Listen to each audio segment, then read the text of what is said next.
Hello everybody. So I'm doing one of my random go live, didn't tell anybody I'm going live things that I do. Anyway, here we are. I've got my Yamaha acoustic guitar, which is kind of a prop really, isn't it? Just because I love being able to just have a guitar. You just have a guitar. Have one handy. So this is a question I get asked all the time. Hey, Marek. Hey, Eric. Hey, nothing's nothing. Hey, Cyclops. Eric turned around there because I said, hey, Eric. Voice. I was like, what? We've been here for hours, and you think I'm finally saying hello to you. Hi, Oliver. Hi, Isaac. Hi, Ragnar. Hello, Meg. So, this is the big question I get asked all the time. And the reason why I was thinking of this was, and Matthew just said, thanks for the progress report.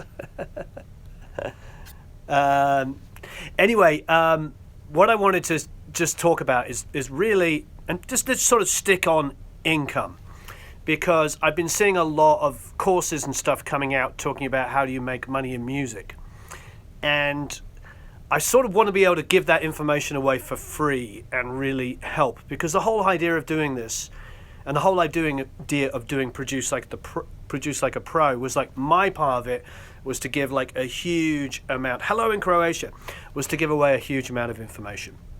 Now, obviously I have the Produce Like a Pro Academy, as you know, but it's only $17 a month and you get a multi-track every month. So it's super cheap. It's not like an expensive thing. So hello, Randy. It's cheaper than other people that don't have credits that have things like that. So for me, it's like, maybe it's very altruistic of me, but the reason why I started this, hello in Houston, hello in the UK. Thank you. I'm glad you're excited when we come online. Hello in Austria, hello in Chicago.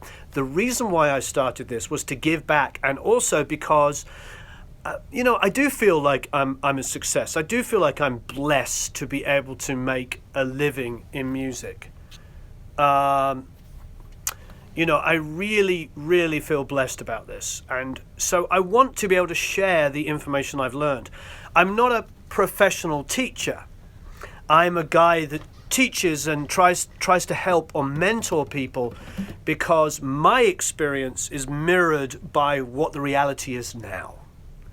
Hello there in Connecticut. Hello, Peter. So we've got a lot of people online. Thank you ever so much. Hello there in Spain. I've just got my guitar here. My fairly competent guitar playing. What was it? I have two modal riffs. Is that one of them? Two modal riffs and a Paul Gilbert blues riff. Wait there. What? Anybody know any? Is that one of them?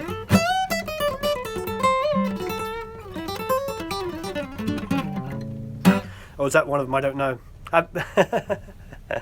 Well, the truth is that we know we can trust your experience, and some other no-name producer swearing by their system. It's Joe, by the way. Hello there, Joe. How are you? Yeah, I just want to be genuinely helped, because hello in Poland, hello in Trinidad and Tobago. Hello in Zimbabwe, that's fantastic. Hello in southern Italy. Would you listen to my music and tell me it's good? You can send it to me, I just don't always have time to do it. Hey, would you do me a favor, Eric, and tell Sam, who's texting me, that I'm doing a live broadcast at the moment. I'm getting hundreds of texts coming in, asking me questions. Hello there in Atlanta. Latvia, well, Colombia. Hello, Laura in Colombia. He's still texting me, so if you can tell him that now, it'd be really good. Anyway, so Athens and Alabama. Oh, wow. Beautiful. Wonderful. Ireland, India, New York. Today's songwriting session for Imagine Drone. Yeah, did you enjoy that? Can you text him, please? He's still texting me. I'm trying. Okay. I'm getting like text upon text. I keep asking Eric to tell him to stop texting me, and he's still texting me. Hello, Henry in England. That's a great name. Love all your videos. They're just something else. Well, thank you ever so much, Laura. I really appreciate it. Look, you can send me music. I get it all day. I'm sorry to be sorry to say this, but I get so much I don't get through all of it. Hello in Edinburgh. Edinburgh's such a beautiful place. Ecuador, beautiful. Berlin, oh, I love. Guten Tag. Guten Tag. Wie geht's dir? I love Germany. I have so many good friends that are German. Sam is obviously one of my best friends who's German, and he helps run our academy and everything. Hello in Norwich. Look, so let's talk about making money in music. It's such a different business now. Have you noticed the sort of massive proliferation of guys that used to have like these huge careers like 10, 20, 30, 40 years ago? Have you noticed they're all doing all these like, big mixing courses and stuff like that? That's because there isn't that kind of work for them anymore. They're not getting like those huge mixing projects. What does that mean? Well, that means it's opened up for everybody else out there. It really has. A lot of those guys used to get $7,500 a mix and do 2 to 3 mixes a day. That's for real. Isn't that insane? They would have a system set up on their SSL and they'd do it. And it was a different world. I mean, I have an SSL. It was a different world where basically it was $1 million entry point to get into a studio and get that kind of stuff. Now, even the biggest mixers in the world, the ones that are still mixing, like the Spike Stents, who you still see their name everywhere, guys like that, are mixing in a hybrid fashion. They're mixing in Pro Tools and they might have something go through SSLs. They're not teaching every day because they're working all the time. What I'm trying to do is work. Thank you very much, Circle of Tone. What I'm trying to do is do a bit of both. I'm mixing an album at the moment. We're doing preparation on 10 songs for this incredible album. We're finishing up, we're doing an album with Workday Release. We just finished up one with Alexandra Brown. We're doing something else with Sage Humphreys. We're about to do another one with Christina Holmes. And we're just multitasking tons of projects all at the same time. But we're also running our YouTube and our academy and all that kind of stuff to show you what it's actually like to be a working musician. Hey, Chronix. Yes, we missed you. So we're trying to show you what it's like to actually be a working musician, a producer, an engineer, and a mixer who's doing something at the moment. Now, I'm going to get told off for saying this, but would you mind sharing this and liking it, everybody? Somebody will troll me and tell me I shouldn't say that. I'm a sweet talker. Please do me a favor and like and share this. Apparently, I've been told that if you don't do that, then people don't know. Hello in Mexico, that we're online. YouTube has an algorithm that goes, oh, this is a popular Q&A, so we'll let people know. Sorry to say this, and yes, you'll control me and say I'm doing self-promotion. I'm just trying to help. Anyway, so back to my point. My point is, hello, Colchester. Hello, Toronto. Like and share, thanks. Tip for a student like me who's trying to get into the industry while studying sound engineering. What can I do to stand out from the crowd? You have to do great work, obviously. Number one, you have to do great work. So do great work. Work a lot. Build a resume. I wanted to do a video specifically. Finland or Romania, of course. Build a resume. But most importantly, build a network of people. If you're going to be one of those people that spends their whole life like trolling other people and saying crappy comments, you're not going to be, hey Ralph, hey Terry, see you soon in a couple of weeks. You're not going to build a career. You need to be somebody that somebody wants to work with. It is the number one, hey, Profet, the number one thing. Don't be a DICK. Just don't be an a-hole. Be somebody that people want to work with. That is the number one thing that is going to get you work. Oh, don't worry. I'm all about the Irish. My mother's Irish. What can I say? There's half of me is good at least. I was born and bred in England, but I consider myself... what's the most ridiculous instrument you saw in a studio those years of recording? Oh, I don't know. Ridiculous. So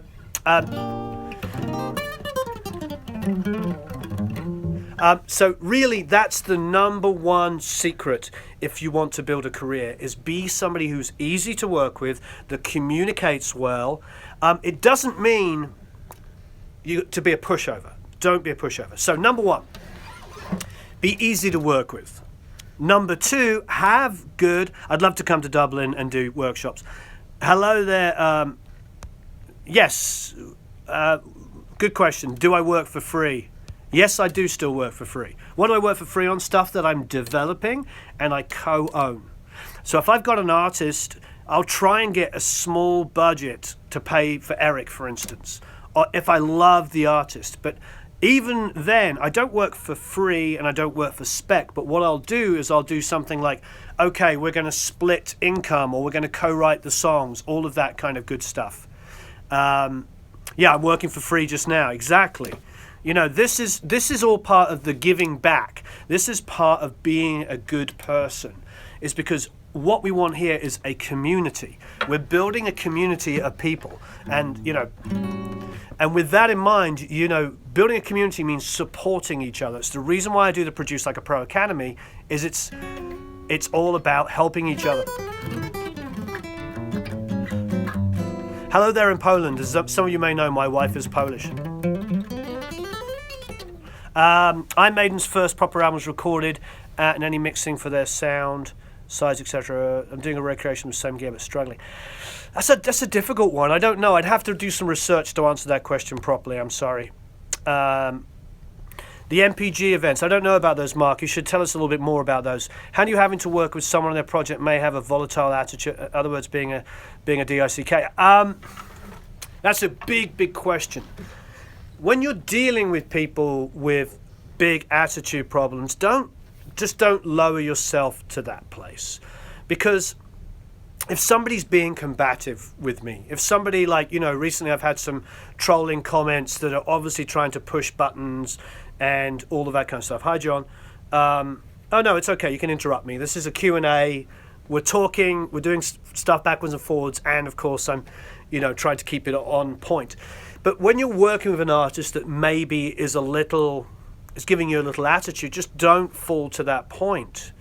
You've got to be able to stay above it and, you know, keep it focused. That's the best way you're going to help them. A lot of people are very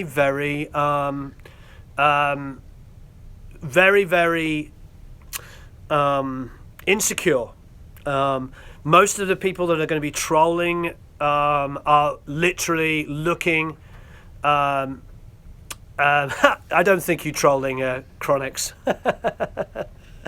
Trolling comments are like people that, like, I had somebody recently on a Facebook post say that those beautiful kids that paid out of their own pocket to come into Sunset Sound, paid for everything. I worked for free on it. Everybody worked for free. The only cost was the studio time at Sunset Sound. We did the whole thing for free. I paid my guys to film it. We paid for it to edit. Nobody made any money. None of the kids, none of it. And the kids' parents paid to be in that studio. Somebody wrote that it looked like nepotism at its finest. Now, if you look up nepotism, that means like it was some family friend or somebody was paying for the privilege. No, everybody did it for free and out of love to do something really special. And that's what I mean. It's like, there you are, we're trying to do something really to help people. We're taking all of these kids that are in this rock school, and they learned that 12 years old. The girl was actually 12 when she played Eruption. She turned 13 after we put it out. So these 12 to 16-year-old kids got together and learned the whole of Van Halen 1. And then in one day, we went to Sunset Sound and recorded it, all of us, for free, for no money, in one day, and then for free we edited it. I had to pay people to do stuff, but I did it out of purely and simply because I wanted to be able to give back. I wanted to help these kids, and I wanted to show people, honestly, I wanted to show people there's still a hope, that people love music, that 12 to 16-year-old kids still love playing music. It was such a positive thing. So I'm not, Chronix, I don't care when you're talking about gear and disagreeing on things about it. That's a different thing. But when it comes to kids playing music, it's like people were like, I can't believe they did covers. You know, I saw that on, it's like, the Beatles did covers. The Beatles went to Germany and played covers. And if you read Malcolm Gladwell, he talks about that's one of those things. Thank you, The Rocker. That's one of those things. When you are a kid, I mean, how many kids learn, you know, didn't you all learn? Who didn't learn that? God, my guitar's out of tune. Who didn't learn, that's a rock guitarist, didn't learn Stairway to Heaven? Did you all learn Stairway to Heaven? It's a Yamaha acoustic. And this tuner isn't working. Do we have a different tuner, please, Eric? I'm doing marvellous, thank you very much. So anyway, who didn't learn covers? Did you all learn covers? I did. Did you all learn covers? Because I sure as heck did. Is it working? Not this one.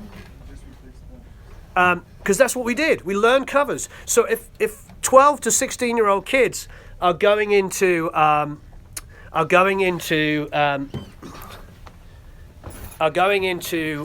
Sunset Sound, paying for it themselves, and it wasn't that much. Remember the signing guitar on Wayne's World? I don't. I'm looking for. Eric's having a hard time finding a tuner, so. There's a third one on here. Yeah, I know. That's what we're looking for. Anyway, so we all started playing covers. My son is texting me pictures of historical stuff. He loves history. It's really fantastic. Anyway, do you want to carry on and I'll find it? Excuse me, everybody.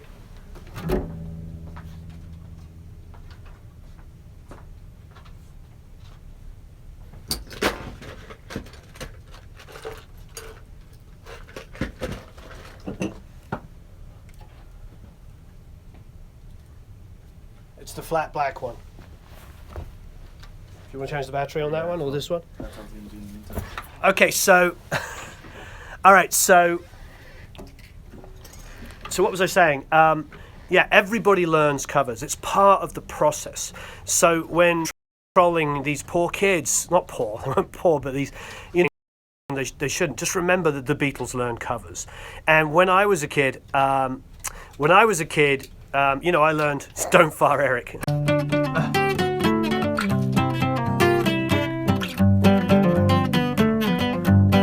Didn't you learn that? Didn't you go out and learn the Beatles?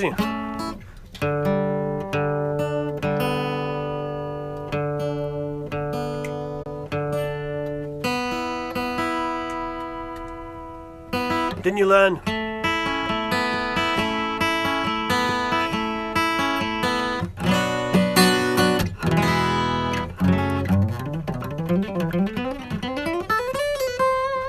Didn't you learn like all of the Beatles stuff? Isn't that part of the process? Are we not uploading or downloading, are we?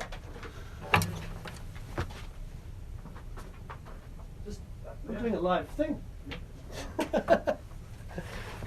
So it says the connection's really bad and Eric's downloading or uploading something at the same time. So, okay, so what was I saying?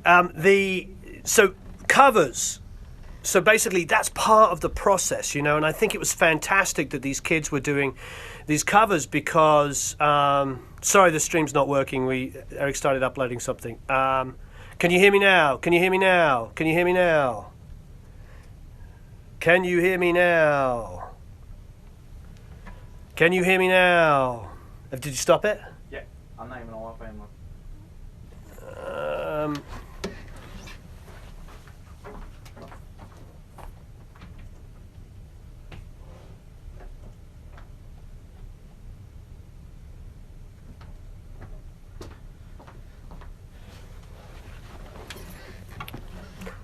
Can you hear me? Can you see me? Can you hear me? Can you see me? Now it's stabilized? Okay. Hello there in Germany. Yeah, I'm really sorry about that. Roy says stop downloading porn, Eric. Much better. Trump wants to make America great again. How about non-crap internet like the rest of the civilized world, read Europe has? Now, what we have here is we have a cable one, which is pretty fast, but when you're doing multiple things, it just chogs it up. And Eric started uploading something at the same time, so it is what it is. But you can see me okay now? Okay, I'm going to have a quick look on the live thing here. But anyway, getting back to the covers. Covers are a wonderful thing, you know. And if you're 12 to 16, I do a bit of both. I will do, to answer your question, if you're 12 to 16, that's part of the process. But, so what was I saying? Okay, thanks, Terry. But anyway, yes, I'll do a DI, but I learned to do DIs through through Dave Jordan. What Dave Jordan does is he'll mic the acoustic, and then he does all the Jane's Addiction records, and then he'll take a DI out of the back and put it through amps, which I think is fantastic. It's a really, really good way of doing stuff. I highly recommend it. I'm just going to see if I can find out what's going on with the...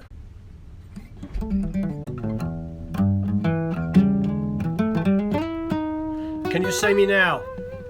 Am I there?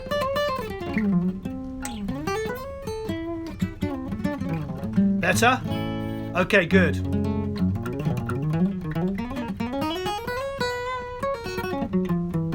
Back and crisp. Hey! Okay. So where do we get to? Yeah, thanks for the answer. Yeah, so he does that. What he would do is he'll take a DI out, put it into amps, put it through pedals, and so then he'll mix this like a...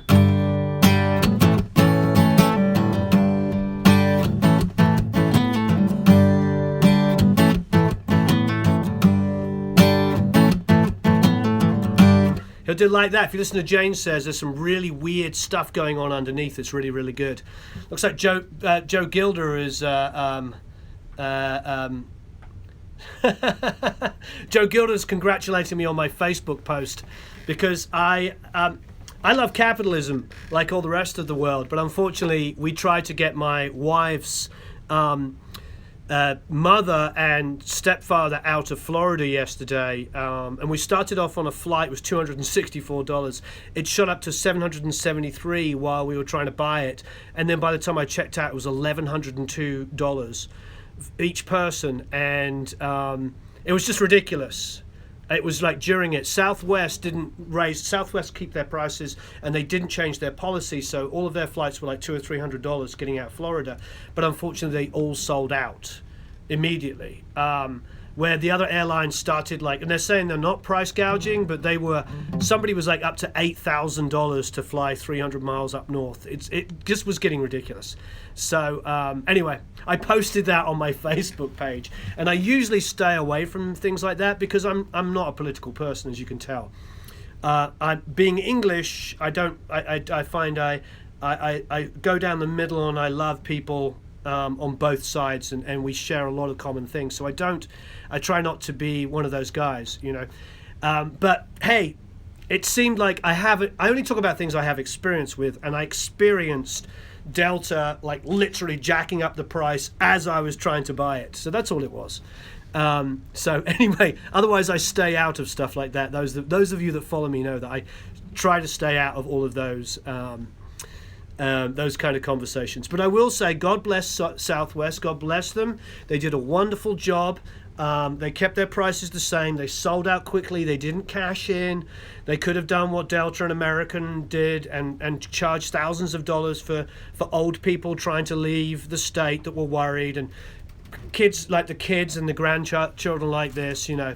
Yeah, exactly. Just music. Let's just talk about music. So sorry. Anyway, back to what we were talking about. So first of all, thank you everybody for tuning in. I love doing these, even though they tend to be rambly, because I'm talking, even though I have a topic, I'm also... there's going to be a mixed breakdown one, don't worry. You know, even though I'm talking in real time, answering questions, I'm trying to stay on topic. And the topic is really, how do we help each other? I believe what I love about Produce Like a Pro, what's beautiful about all of you here, is that we have an amazing community. This community is incredible. It's so positive, and there's so many people helping each other out. Now, of course, there's always going to be negativity, and there's always going to be people that are trying to one-up each other, but it comes out of insecurity. And so when I say point number one in being successful is don't be a DICK, I mean it. I've worked in studios and recording sessions since I was, a teenager, and you work with the people you like. There are, there are a million. I play guitar great, I do, but there's a million guys that play guitar like me. Great, so I can play. I grew up playing funk. I grew up playing jazz.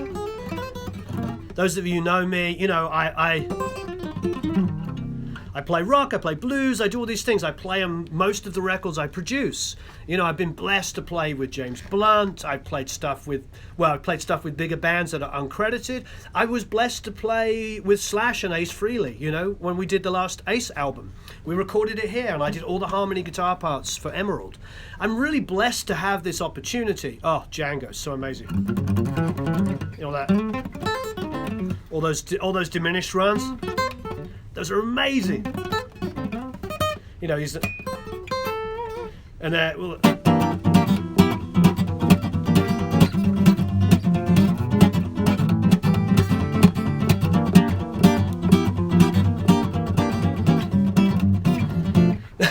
thank you, nothing's nothing.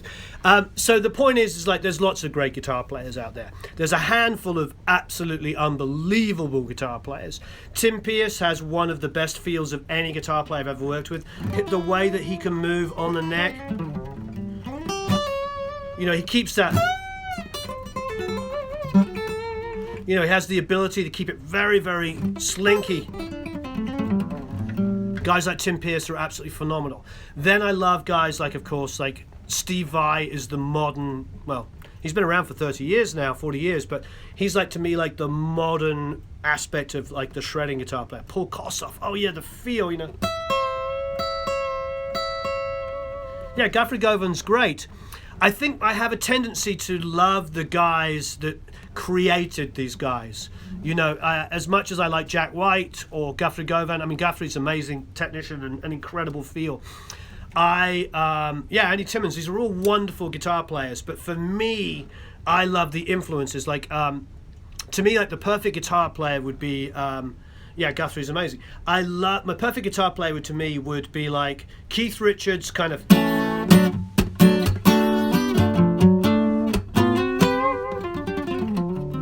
Would be like Keith Richards' kind of rhythm style with Jeff Beck's feel, you know that, that.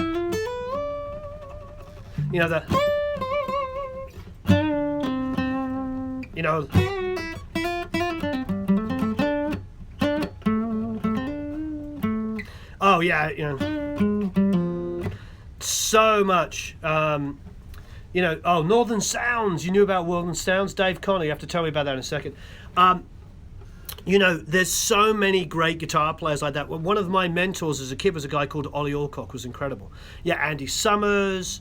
Somebody just mentioned, obviously mentioned Jeff Beck. To me, Jeff Beck is, the guy. Stevie Ray Vaughan, what a great. And Dave Gilmour's not a technician, but what a melody player. Listen to Comfortably Numb. It's unbelievable guitar solo. There's so many great Tiny. When I worked at Tiny. Oh my God, the owner, the little guy. Oh, that's amazing. You remember that? Yeah, the guy here, it was in Workington, wasn't it? Yeah, Dave Gilmour, we just talked about him. Oh, that's incredible. So, yeah, to me it's...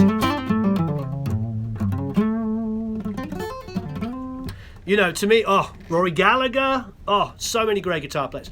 Anyway, the point is we're still trying to talk about the Q&A here, talking about how to make money in it.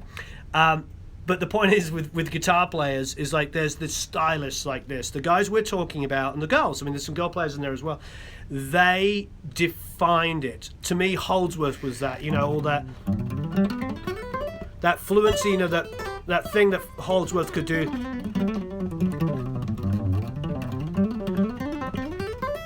I stole all that stuff from a kid, all of his ability to, when he would do that. That stuff. It was just absolutely beautiful. He would do all of those things. That was all. I got all of that from Holdsworth. And there's another great reference, Fripp, Robert Fripp. I mean, his ability to be able to play like with pedals and just kind of like create all those soundscapes. Oh yeah, I love Vian Satriani. Talking back to that. Yeah, exactly. There's so many great... Oh, Derek Trucks. I went to see Tedeschi Trucks when I was making the Aerosmith record. We were up in Boston. And I went to the show, and because I was with the Aerosmith guys, not because of me, but because I was with them, I got backstage and I got to talk to Derek, and he's such a sweetheart. He's so humble. And when I asked him about his guitar, I was like, what do you have? He goes, I walked into Guitar Center, he said, and they had like 20 SGs of different, makes, different, the expensive American ones down to the cheaper ones. And he goes, I played every single one, and this is the one I picked. Just, do I ever smile or Tedeschi? Nuno? Who knows? Nuno's a great guitar player. So my point is, like, it's not necessarily, it's about feel, it's not always the technique, it's mixing the whole thing together. You can have like the ability to play with great legato, or having the ability to play great right hand technique. That's Al Di Meola. Lee Ritenour's a great guitar player. You can have your right hand stuff, you can have your left hand legato stuff, you can have your bend with great feel, but you put it all together and that's like the perfect guitar. What kind of socks do I wear? I have no idea, probably black. All right, so what's up from South Africa? All right, so covers. Do covers. It's okay. So when all those guys were talking about the kids doing covers in the age between 12, Zappa. Oh, dude, I'm a huge Zappa fan. Massive. How many hours did I practice a day? Well, I still play 2 to 3 to 4 to 5 hours a day, but when I was a kid, I used to play 6 to 8 hours a day too. To be able to like get all the bends and play with the legato and play. Do I mix with the guitar? I have a guitar with me pretty much 24 hours a day. While I'm working, because I like to know the song. When I'm working with an artist, I want to play the song back. Most of the artists I work with, I play the instruments on the track. So what I'll do is I'll go in, even if I'm playing drums, I need to know the songs. So I'll go into the other room. I don't have an hourly rate. I just base it on purely and simply on how long it's going to take. So basically, I'll go in, I'll play, I'll come in, I'll play the bass line, whatever it is, play some keys. What guitar brands? Anything. My favorite at the moment is Yamaha. The Yamaha electric they gave me is amazing. I got it given to me. I'm blessed, and it's because I bought all of their these guitars, Pacificas, for years, and I bought and paid all these and used them, and then I did a video talking about it, and it got a lot of views, and a lot of people talked about it. So Frusciante's amazing. I've worked with him. He's incredible. Very inventive. And then they sent me this Revstar. So God bless them.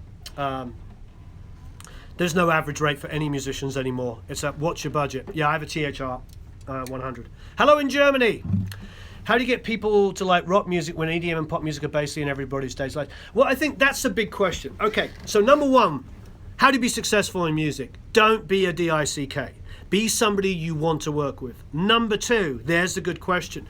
Do you have to do pop music to make a living? No, you do not have to do pop music to make a living. It doesn't have to be EDM.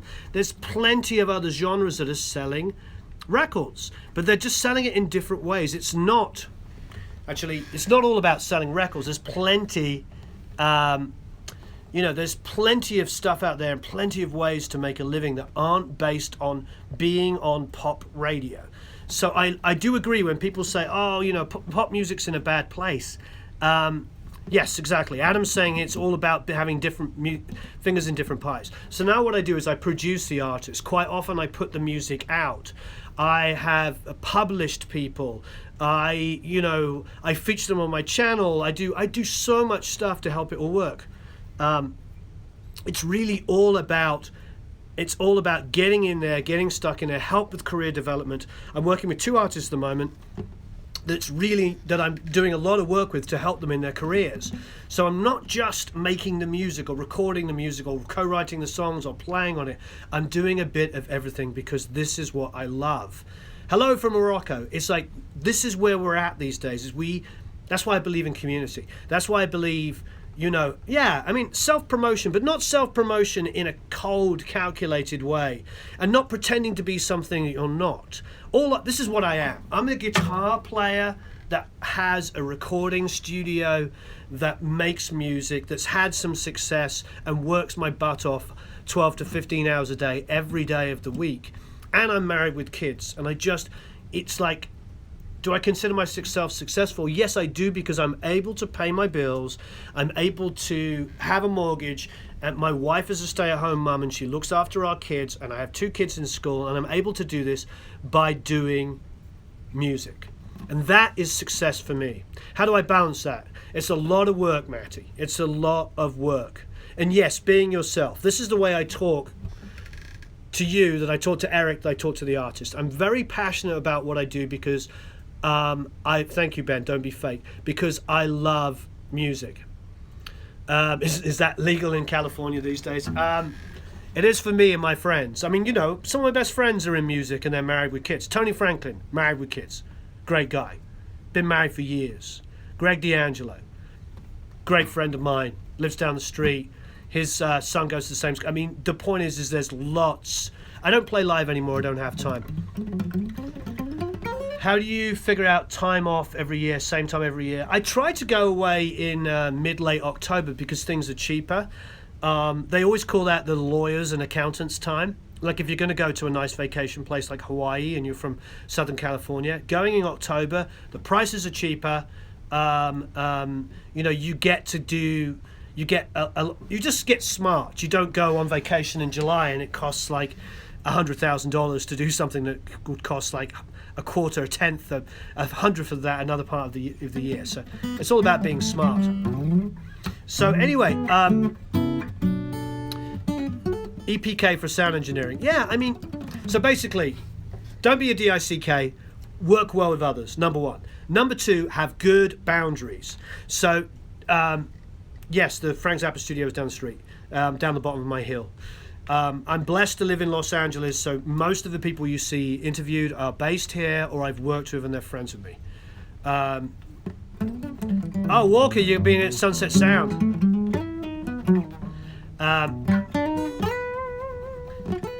Can I play Tupac? I'm not really Audio Technica make the best under $100 headphones according to Barry Rudolph, and I trust him. That's what Barry told me.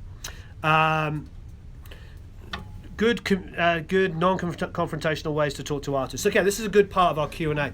To talk to artists, like, you've got to understand that if they're being aggressive or passive aggressive with you, it's because they're insecure. So you need to find a way of supporting them and their ideas without coming across as aggressive. However, there's some point times you just have to go, no, that doesn't work, because you're helping them. You need to be able to pick and choose when you're going to be forceful. There's nothing wrong with being forceful. Hey, do me a favor, those of you watching, please like and share, because apparently that is the way that YouTube knows that we're online and we're doing some stuff. Yeah, be diplomatic. Cubase or Pro Tools, what do you know best? If you know Cubase already, then go with that. I use Pro Tools most of the time. Thoughts on John Frusciante? I love him. He's a great guitar player. I did pre-production on Californication for nearly 9 months, running DAT tapes, recording all the demos, and I was always blown away by John Frusciante's inventiveness. I thought it was absolutely incredible. He's a great guitar player and a really wonderful guy. Yes, please like and share. There's 174 likes and 184 people online. Let's like and share, people.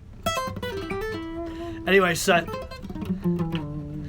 thank you. I'm glad I articulate stuff. I mean, I'm trying so much to answer your questions and make a point. Haven't worked with James Bay. Have worked with James Blunt though, and he's wonderful. Really, really wonderful guy. I really love James Blunt. I did that. I produced that song, "I'll Be Your Man," which was quite a big hit in Europe. For anybody who remember that, it was like 5 years ago. But anyway, what was I saying? So yeah, number 1, don't be a dick. Number 2, okay, this is the biggest one, and the one I get asked all the time is like, how much do you charge? Do you work for free? Do you work on spec? Do you work reduced rates? Yes, yes, and yes. Yes, I did study music theories. Don't go to sleep then. You can stay up with us. I don't even know how to play Wonderwall. Even if I did, I wouldn't. Look, I'll give you this. All right. No stairway. Anyway, the thing is, I'll say, and I mean this passionately, just don't be a pushover. You don't have to, how best to quote? Well, first of all, the first thing I always do is ask for music. When somebody emails you, ask them for the music. Hey, if that's what you're doing, Daniel was record Balkan and country music, then do it, but do your own stuff on the side. I love being able to talk to you, Walker. It's great. I love being able to give back. This is all about the sense of community. I think doing live streams is one of the most important things that we can do, is to be able to get out there and start talking to people live. So don't be manipulated. Go in there. What I would do if I'm actually looking for artists to work with, and you go to a show and you like a band, you like a solo artist, go up to them and say, I love what you're doing. I'd love to work with you. Why don't you do a song for free? And give them a day or two in your studio and work with them for free. If they like it, then they'll carry on working with you. If they don't, the worst case scenario is you got, thank you, Mohammed. It's a mess, but it is what it is. My hair is a constant conversation. Anyway, if they like it, A, they'll want to work with you more, and B, the worst case thing is you learned something and you got something to add to your resume. Yes, build relationships. As G-Man is saying there, build relationships. Ever worked with an artist that knew more than you in regards to production or technical, and the way you kept getting the way? Every time I work with an artist, I learn something. We can look at the SSO in a minute. My hair does need a compressor. Thank you. I won't change the hair. I don't have the time to get up in the morning and do some crazy hairstyle. This is just what I do. It drives my wife nuts, but thank you. Am I wise? No, I've just been doing this a long time. I don't know if that's wise. I'm just have a lot of experience, acquired knowledge. Anyway, so my point is like, you build those relationships, you build your resume, you build trust with your artists. Hair distresser. You just have to get yourself out there, but just don't be manipulated. Don't get yourself into a situation where you do an album for free mixing it. That's a lot of work, but maybe mix a song for free to get it. And if they come back to you and say, I've only got X number of $100, no, FL Studio, I have some good friends that use it and love it. Again, if it's, I have some very good friends that make great music in it. Mick Gordon does all those games in FL Studio. There was a good question there about budgets. On a budget, how do you allocate funds in terms of equipment? Do you see it as being the most important equipment that should be acquired first? Well, I'd have to know what you've got. Yeah, you definitely have to network. And we have a community here, so talk to each other, help each other. One of you might be a producer, one of you might only be an engineer who's not ready to produce, one of you might be a great mixer. Start working together. Thank you very much for your important question. So the point is like, get yourself into a situation where you can really, help other people. And, it's really important to network and be of use. Be a worker amongst workers. I live in Los Angeles. Be a worker amongst workers. Help each other out. Don't make it about, don't make it about ego. Don't, just help people. Be compassionate and be a good person. It's really, really important to help people out. Don't be that kind of person that's just trying to look for attention. Be there and be something that's buy from Rhodes in Greece. That's so beautiful. Be somebody that is really, really into helping other people, because people want to work with people they like, but they also want to work with people that are genuine. I live in Asia. Do you think it's a great idea for me to travel, invest in the States, and get a label and get big from there? You've got to create some, if you're in a small market, get to be a big fish in a small pond first and expand from there. You're better off being where you are and working really hard in your local area. Don't take yourself where you're an unknown, then drop yourself into a big city. You know what I mean? Really, really help yourself out. Get to be a local hero. Move from there. What do you see as the best current approach for song marketing currently being used in LA? Do you think it is an investment for marketing a Taylor Swift song? I mean, ultimately, I get asked this question all the time. It's a big question. If you want to get a song with a big artist, it's got to be one of two things. Two things. Number one, it's got to be a massive, undeniable, worldwide smash.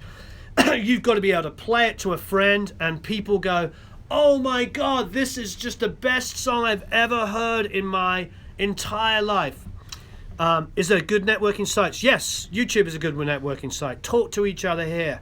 Be part of our community. Produce Like a Pro is a community. Let's help each other out.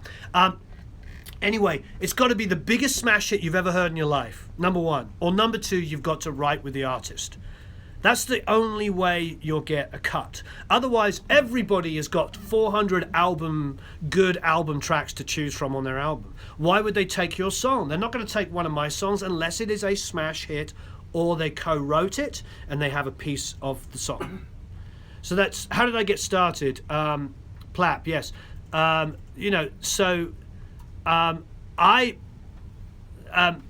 a really strange question. I'm not sure of it. I love everybody. Black, white, pink, or purple. People are people. Anyway, have a good night. Thanks, Daniel. So basically, just get yourself out there. Get yourself out there. Get your music heard, and work with other people and be a good person. But number two, don't be manipulated. Have good boundaries.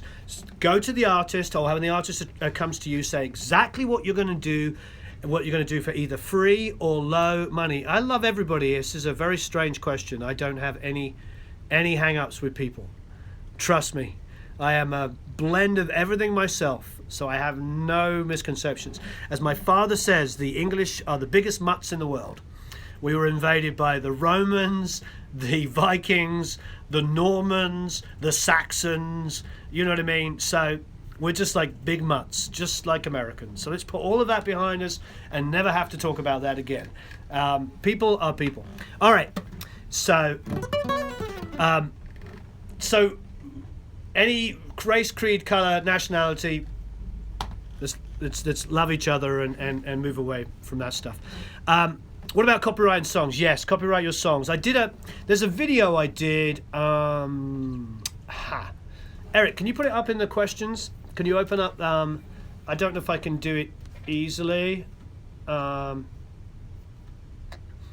echo? No, this is an old. Oh, that one? Oh, good spot.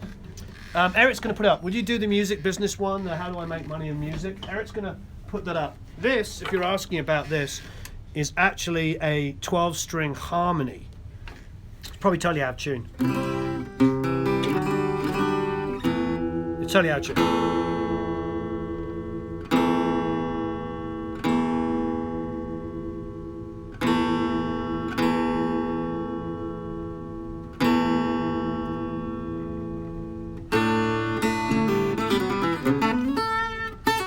So it's really super cheap 70. It's going to take me 5 minutes to tune this bleeding thing.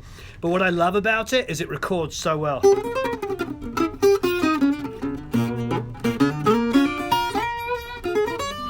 You're right. You don't need to get a lawyer involved in copywriting a song.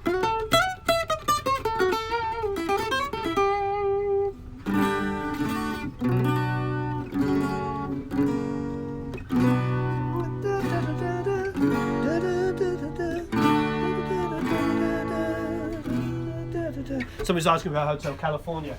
I'm trying to remember how it goes. Hotel California, Jay, was that you asking, isn't that?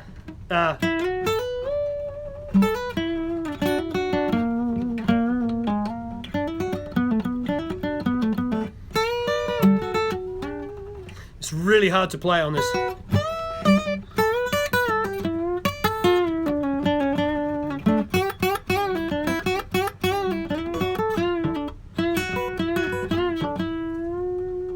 I did produce that track, Thomas. I produced, I think, pretty much every song in the Academy. I either produced a lot of my play, the instruments on.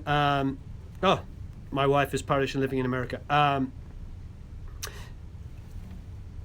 don't do luthier work. I have set up my own guitars many times over the years out of necessity, but I don't anymore. I now use Norik Renson. His name is Norik Renson in Los Angeles. He's the best guy I've ever used in my entire life. He's probably unbelievably busy because he's so good. Oh, there you go. So that's it. How do we make money in music? So basically, yeah, how do we make money in music? That's the one I was talking about. You should definitely check it out. Oh, you sold your Den Electro. Those are fantastic. But check that video out. That's a really, really good one. It really is. And one of my questions today, I appreciate it. Yeah, Luca, what's the question? I know I answered it last time. Give me a question now so I can answer it. They're going by so fast, it's hard for me to keep up. I don't do live gigs anymore, and one of my best friends in the world is Matt Butcher, who does front of house for the Gorillaz and Blur. So when one of your best friends is one of the best sound engineers in the world, and I just went to San Francisco about 3 weeks ago with my wife, and we watched the Gorillaz play live in San Francisco, and we were then like a year and a half ago at the Hollywood Bowl and the Sound for Blur, and I don't know if you read the reviews. The reviews were pretty much like, this is the best sounding show I've ever been to. Everybody said that. So it's Scotsman. My grandmother's family is Scottish. And I was just talking about it. You know, the Scottish have got like the highest, this is actually true, one of the highest IQs in the world on average. It's pretty insane. And think about it. You think of Scots people, Sir Arthur Conan Doyle. Does anybody know who that is? Who wrote Sherlock Holmes? Scottish. All right. Anyway, I could begin and go on forever. I'm a big fan of the Scottish. It was great. Some really, really good. What is... Yeah, write great melodies and don't be a DICK. Have you had any records with just guitars or vocal in them lately? Do they even make those anymore? Yeah, of course. Yeah, I mean, but what we're talking about here is stuff that isn't necessarily mainstream, and that's okay. Don't be negative about Scottish people. Hello in Germany. Oh, gosh. Yeah, if it's no Scottish, it's crap. I just like Scottish people. I have good friends that are Scottish. They're always really funny people, and it's just great. Anyway, whatever. We don't have to have a fight about being Scottish. I love everybody of anything. The Gorillaz story, I was just saying, just an amazing front of house sound. So when you have people that are that good that I don't know if I could ever do front of house. I mean, this guy, I've done it when I was younger. I did front of house for any bands. I would do a band, I'd produce them and engineer them. No, I definitely can't play the bagpipes. So, and I'm not really that Scottish. So I'm not a real streamer until all of those. Yeah, okay. Have I ever been starstruck? Yes. Great question. Have I ever been starstruck? Okay, thank you. All right. So about 16, 17 years ago, I was in England and I met Jeff Beck. And I went to Jeff's house and I jammed with him and it was amazing. And we swapped guitar riffs and talked guitar set. He made me really super nervous. I was playing. He pulled his...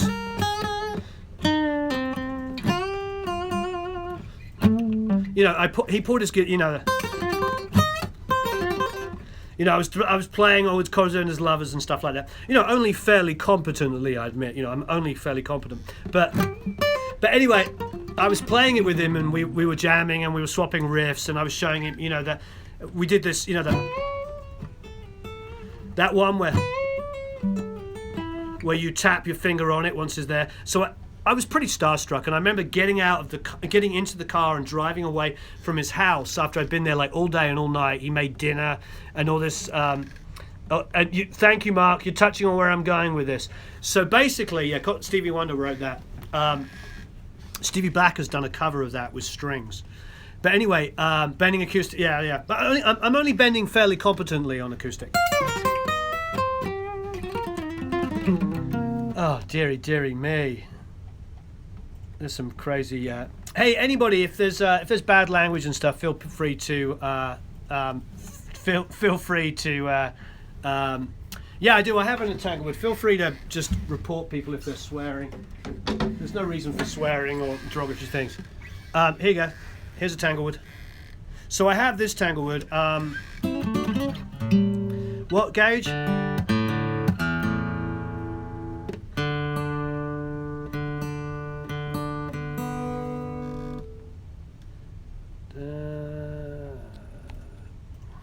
So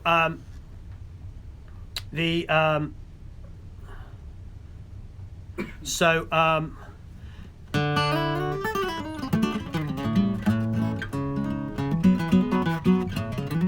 so this is this tanglewood here. Sorry, I was just removing one of those derogatory comments. So this tanglewood here is, I think it's assembled in the United Kingdom. Do you know much about that? Yeah, Eric's an amazing guitar player. You know, when I was a kid, didn't you learn?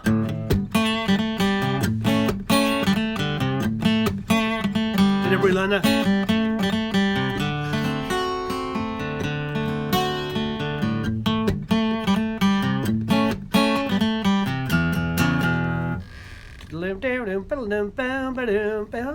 Yeah, exactly. And then the solo. I do actually write lyrics as well with artists.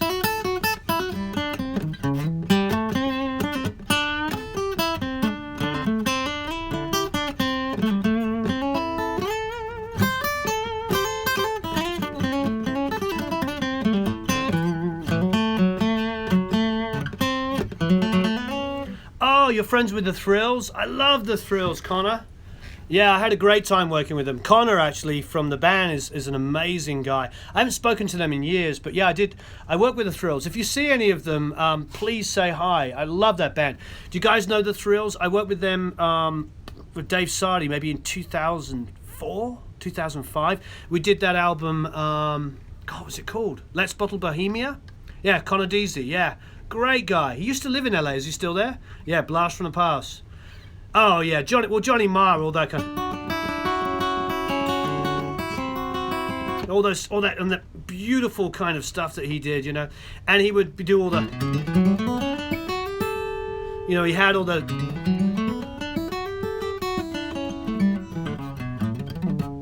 can I play B minor, D, A, and E? Yeah. You played in the band with Connor from the Thrills. That's wonderful. That was what was that song in your video where Tony Franklin played fretless bass? I don't remember. Which song did Tony play on? I haven't used the reactive loads.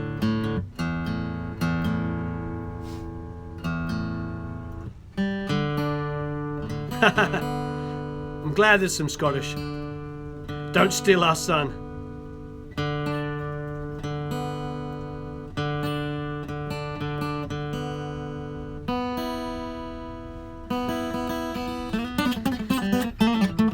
Live drums or loops? Both. I track live drums, and I also, you know, use loops. Funniest musician to work with? Oh, you know what? I love BAE stuff. Funniest musician to work with? Probably Rick from Cheap Trick. He's pretty freaking hilarious. You know, Rick Nielsen. You remember last year they did the Revolver revisit, or was it the year before?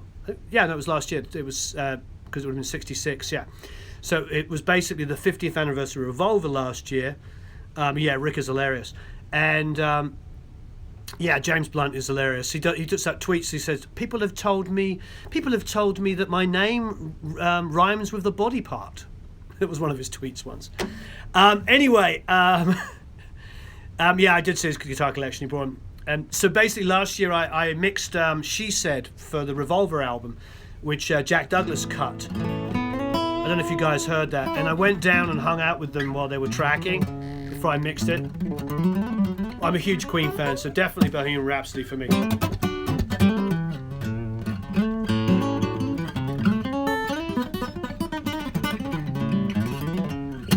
Yeah, I think an SM57 with a pop filter. Thank you, I'm glad you like that Robert John on the Wreck.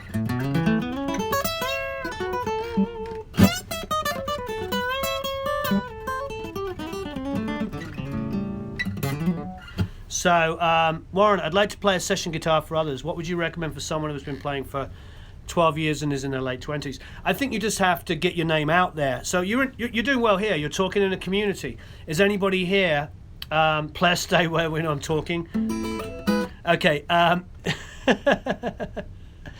So I think that get yourself a member of the community. Like here, you play session guitar. Is there producers, engineers talking here that need some guitar playing?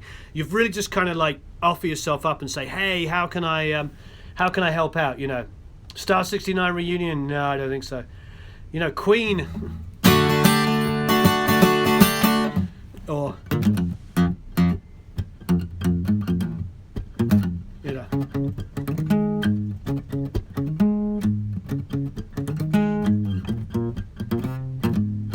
I got a green card because I've been here for years and I own a business and I pay people and I've always been legal. It's been expensive paying lawyers and stuff. That's what you have to do. Warren, is a matter of age to grow in the business? I'm not sure what you mean. Do you mean just like the longer you do this, the better you get? Definitely. As long as you're working at it every day, you know. Your first concert was News of the World. Oh, amazing. That's so incredible. I'm quite envious there, Sheldon. That would have been incredible. Thank you ever so much in Iceland there. Oh, yeah, Ben. Tony Franklin's favourite bass player is John Deacon, which says a lot from a guy like... Eric, if you can't get work as a composer, do you mean as a composer for film, TV, games? You know, no, I never got to see Freddie live. Paul Rodgers is an amazing singer. I moved to LA from Scotland to make it. Ended up homeless and probably dead within a week. I don't know. Do I miss England? Yeah, I mean, I miss my friends. I miss the history. I miss the ability of being in London and going and seeing like an incredible museum and just beautiful things. I love all of that. I love history. I love art. The National Gallery is one of my favorite places. So when you say, do you miss England? Yeah, I miss my friends and I miss the history and the museums and all that kind of stuff and just architecture. And it's a beautiful country when you're driving through. It's so green. So I do miss that. Have I heard of the band? No, I don't. Focus on the topic. What is the key thing you're listening to when you mix? That wasn't the topic. The topic is Q&A on how to make money. What is the key thing you're listening to when you mix? I don't have a key thing. You have to sit and listen to the song and decide what that is. What is that key thing that you are, that you're listening for? Is it the vocal? Is it such a vocal-driven track like vocal piano? The vocal has to be incredible. Is it a groove? That's a question that is dependent. Within genres, now if you buy like a metal album, most of the time, as you guys know, one track to the end of the track is the same production, everything sounds the same. And that's the same of many, many genres. People don't take the same kind of risks that they used to. Yes, creativity is king, thank you. All right, let me pick up this here. Media teaching job in the UK and come and work for you in LA. Yeah, but you have to intern like everybody else. Audience for visitors. 1 hour already. What do you think of Russian music? I love Russian music. You're talking about some of the greatest composers of all time. So, all right, I'm flipping this over. Okay, so here's my console. A couple of people were asking about the studio. Here is Eric. Say hi, Eric. Hello. Eric is prepping a song for us to mix. What are you doing at the moment? Can you tell us? Right now I am laying the samples that you use against the kick and snare. Marvelous. So can you show us? Buddy says hi, Eric. Hey! Betty thinks you're watching porn. Well, right now I've got the actual snare right here. I've got the kick right here. I'm going through and listening to the grace notes that you can see. So he's listening to the great. He's listening to the actual track itself and deciding favorite acoustic guitar. I love my Yamaha, my 70s. He's listening for the grace notes to see if they're actually really grace notes, because this might not be a grace note. Can you point to it? What he's highlighted actually might not be a grace note. It might be bleed, but so he has to listen. Like here, is that a grace note in the middle? This one? Yes, it is. Okay. There's actually a ton of them in this song, but so we have to make sure we get them, because if you're going to lay a sample in there and you're going to miss that out, you're not going to get any of that kind of stuff in between. What are the most lucrative areas in the industry right now? What a great question, Nina. What is a grace note? It's like it's that stuff. It's the bounce off the stick between the hits. Lucrative areas in the music industry. I mean, obviously the great gold rush is film and TV licensing. It really is. Everybody wants to do film and TV licensing. So you definitely want to have music that you can get into film and TV. Now, what do I mean by that? Doing something that's a beautiful soundscape, ambient. I mean, look at explosions in the sky. They make most of their money off of that stuff. Ghost notes, there you go. That's another word. Grace notes, ghost notes, both are used in different ways. Mostly on the snare. Thank you, Chronix. Yeah, ghost notes is another explanation. So film and TV is definitely the way. Also, live. Like, do you have a big live following? You can make money live, and not just from ticket sales, but from selling your products, selling your t-shirts, selling merchandising. It's less and less about the money you're going to get from making an album. Make the album, but you're not going to get it necessarily from the... it's a lot of money, it's a lot of gear. So basically, it really just comes down to like doing a bit of everything, and working very, very hard at it.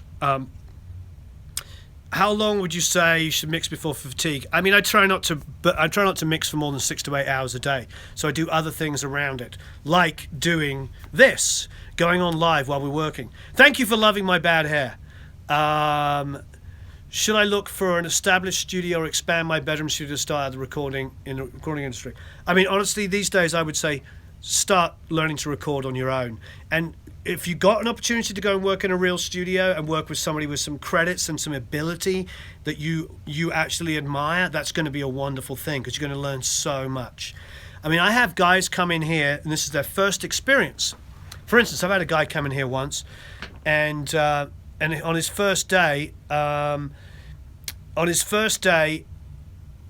Jack Douglas was working with him, and he didn't know who it was. And it's like, there's not many places in the world where you're going to walk in and Aerosmith and John Lennon's producer is like sitting over there. But that's not an everyday occurrence, but it's a very often occurrence. You know, we've had Ace Frehley, Slash, goodness, why am I blanking? Aerosmith, so many people have come up here and worked. And then other people that are like middlingly famous, not as massive as that, So we get a lot of people here. And so you get, when you come and you intern and you assist with me, you get those kind of opportunities. And it's a wonderful thing. The album, thanks Nina, the album we're making at the moment is with a very successful established artist, the one we're mixing at the moment. How old am I? I'm 900 years old. 975. Please send a notice sooner when you're online. This way I can plan ahead. Yeah, I just kind of do them, Martin, sort of randomly. It's a little difficult because the whole idea of doing this is so that I can tell people, I can demonstrate to them, what we do. This is like a working environment. Here I am, we're at the studio, we're prepping songs, and this is the real world. I'm not trying to sell you a course on how to make money in music when I don't do... Because, I professionally work in music. That's why I want to kind of give this stuff back and help you out. I really strongly believe in this. How long are internships? 6 to 9 months is typical. I've seen some people jump through the ranks at 3 in 3 months and start getting paid. It's like there is like so many of those kind of things where it's really just a case of being open to working really, really hard and learning from those experiences. I've seen an online community where you can get and buy singers, etc. for a song like collab and jamming. Yeah, there's lots of those kind of stuff, and we're really trying to build that ourselves. I mean to say, can you make revenue from live streaming, or is it primarily for self-promotion? You can make money on live streaming. Our friend David at Workday Release does pretty well from live streaming. Oh, I thought you meant like Spotify. Oh, I don't know. I know people charge to ask questions specifically. Where's the super chat? Let me have a look.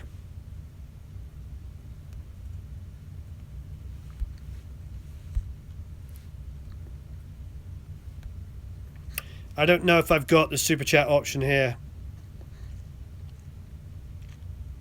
Yeah. I might have to enable it inside of YouTube if you want to ask some really searching questions. Let's have a look. Yeah, I know that Glenn does that and a few people do that. It's not velvet, it's a special fabric. I'm just getting for editing the track. He gets a day rate. Like and share. Oh yeah, thank you. By the sound hole. What guitar's on the wall with the flag? But well, that one there is a Yamaha Pacifica. How do I take care of ears? Only listen loud for short periods of time. Okay, I don't know where we turn on the super chat. Thanks for asking me about that. Please like and share. I know I'm going to get trolled and told not to do self-promotion, but apparently if you don't like and share, then nobody knows that we're online. So if you could do that, it'd be amazing. Okay, I am trying to find where to turn on the super chat. Anybody? Eric, do you know where to get to that? No. My channel, Creator Studio. I'm going to the Creator Studio. Hello! Like and share, thank you. Live streaming. Oh, okay, I'm on live streaming. Let's see what it says. Dum-de-dum-dum-dum. I like Audio-Technica stuff. Events.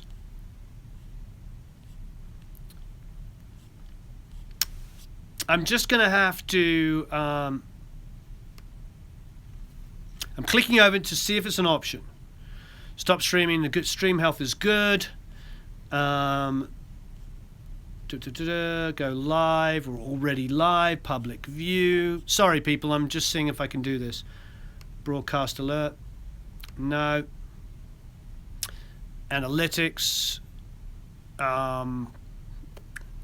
Yeah. I don't know. I'm going to have to figure that one out afterwards. Info and settings. Let's see if it's in that.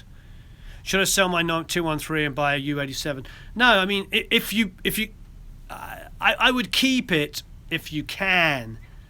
Wow, 90% of that island of Barbuda has been destroyed by the hurricane. Oh, okay, cool.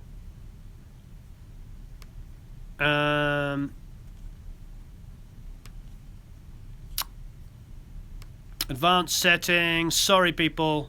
Live chat, let it slow mo, choice to every blah, automatic spam, auto-wrote spam message. Sorry, I'm trying to find the super chat. You know what? I just might have to do this afterwards and figure it out. It says live chat, but it hasn't given me the option to do super chat. So I'm not sure where that is. Would you recommend moving away from to London or LA if you really want to have a go in the music industry? Would you say? I would basically start in your own country and make the biggest possible noise you can where you are, because we live in a global world. This is a global world now. You can build this from anywhere in the world. The only advantage I have is that, you're welcome, Ben. You know, the only advantage I have is that I can walk out my door and I can hire people. The guy that lives behind me is Dan Rothschild, who's one of the greatest bass players in the world. That's really useful to have people around it. But honestly, I play 99% of everything you hear is me these days. It's been a long time since I always hired external musicians. So when you hear tracks that I'm producing, it's usually me playing all the guitars, the bass, often most of the keyboards, and not often, but quite often, me playing drums as well. So I'm not like the world's greatest drummer, but I can play drums. I'm definitely not the world's greatest piano player, but I do play piano. And then I play bass and guitar, because that's what I've done my whole life. So often you hear the programming, the drums, everything. Hi there, you know, is me. And I think that that is kind of where to go. What's this? People are saying, so I don't know if you necessarily have to move somewhere. I think you have to build up your community where you are and help each other. You know, it really does need to be a sense of community. I really strongly believe in it. Do you think it's a huge difference between doing musical business in Europe and the USA? Yeah, I have some very strong opinions about it. I think that Europe is a very, very good place for creativity. I think they encourage people to come up, and here I think there's a big sense of business. So when people are in business, they try to protect their business, which is understandable, I suppose. But you'll find that there's a lot less young and upcoming producers, engineers, artists, musicians, songwriters and stuff coming up. It's very much like trying to protect the same bunch of guys, you know what I mean? It's not about encouraging young people, which is all what I'm about. I'm all about, when I was in England, I remember producing my band and taking it to a label. And it's a famous story I tell all the time.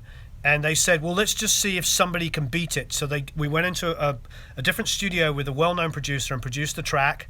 And then we came back and we played the track that this guy had done and the track that I had done. And the label boss, who is a really talented guy, said, oh, I really like your one better. And we just put it out as a single and it went to number 27 in the charts. So it was my original demo that got released. And that, I think, is the difference. It's like over here, it's just kind of like it's really tough for a young up-and-coming producer, engineer, or whatever because there's all these layers of people that are sort of like trying to help each other, business-wise and maintain an old standard. And that's why I think we continually have that question. It gets asked all the time. Have you seen this question all the time? It's like, why is there always newer stuff coming out from England, or more importantly, from Sweden and Australia and New Zealand? There's all these great things coming out. Like, I'm not talking about technically speaking Chronix, I'm talking about the creativity, how things seem to change quicker in other countries. Here, everything seems to really move at a slow pace. It's because what's happening is the same, guys for years were making all of the records. Features page under features page. I don't even have a features page. Under enable, click enable following features page. Do we know what a features page is? I'm on the live streaming. How about on the create? Nope. Yeah, I don't see that features page. Yeah, that's a really good idea. There's going to be. I really encourage telling to people to do that. I really encourage people in the academy to do that. I really do. I love Shep's stuff, by the way. Shep's. If you had to choose one compressor for your studio, what would it be? 1176. My 776 is my favorite compressor. But what do I think is the best, most versatile compressor in the world? A distressor, without a doubt. However, I don't actually have a distressor. I have a DBX 160, 165, 1176, a BAE 10 DCF, an LA2A, SSLs. I have every compressor you can think of except for a distressor. But the distressor is this one compressor that can pretty much emulate everything. And it's really, really, really wonderful. Mic tube preamps. Thank you in India. Do you have any songwriters who weren't established more than 5 years making a good living today just writing? That's really tough because unless you're getting singles, you're not making that much money.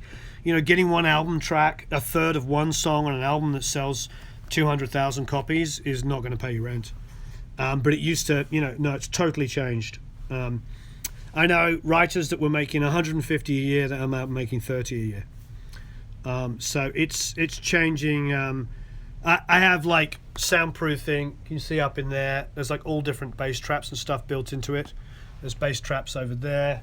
There's bass traps. It just doesn't. It's just built into the walls.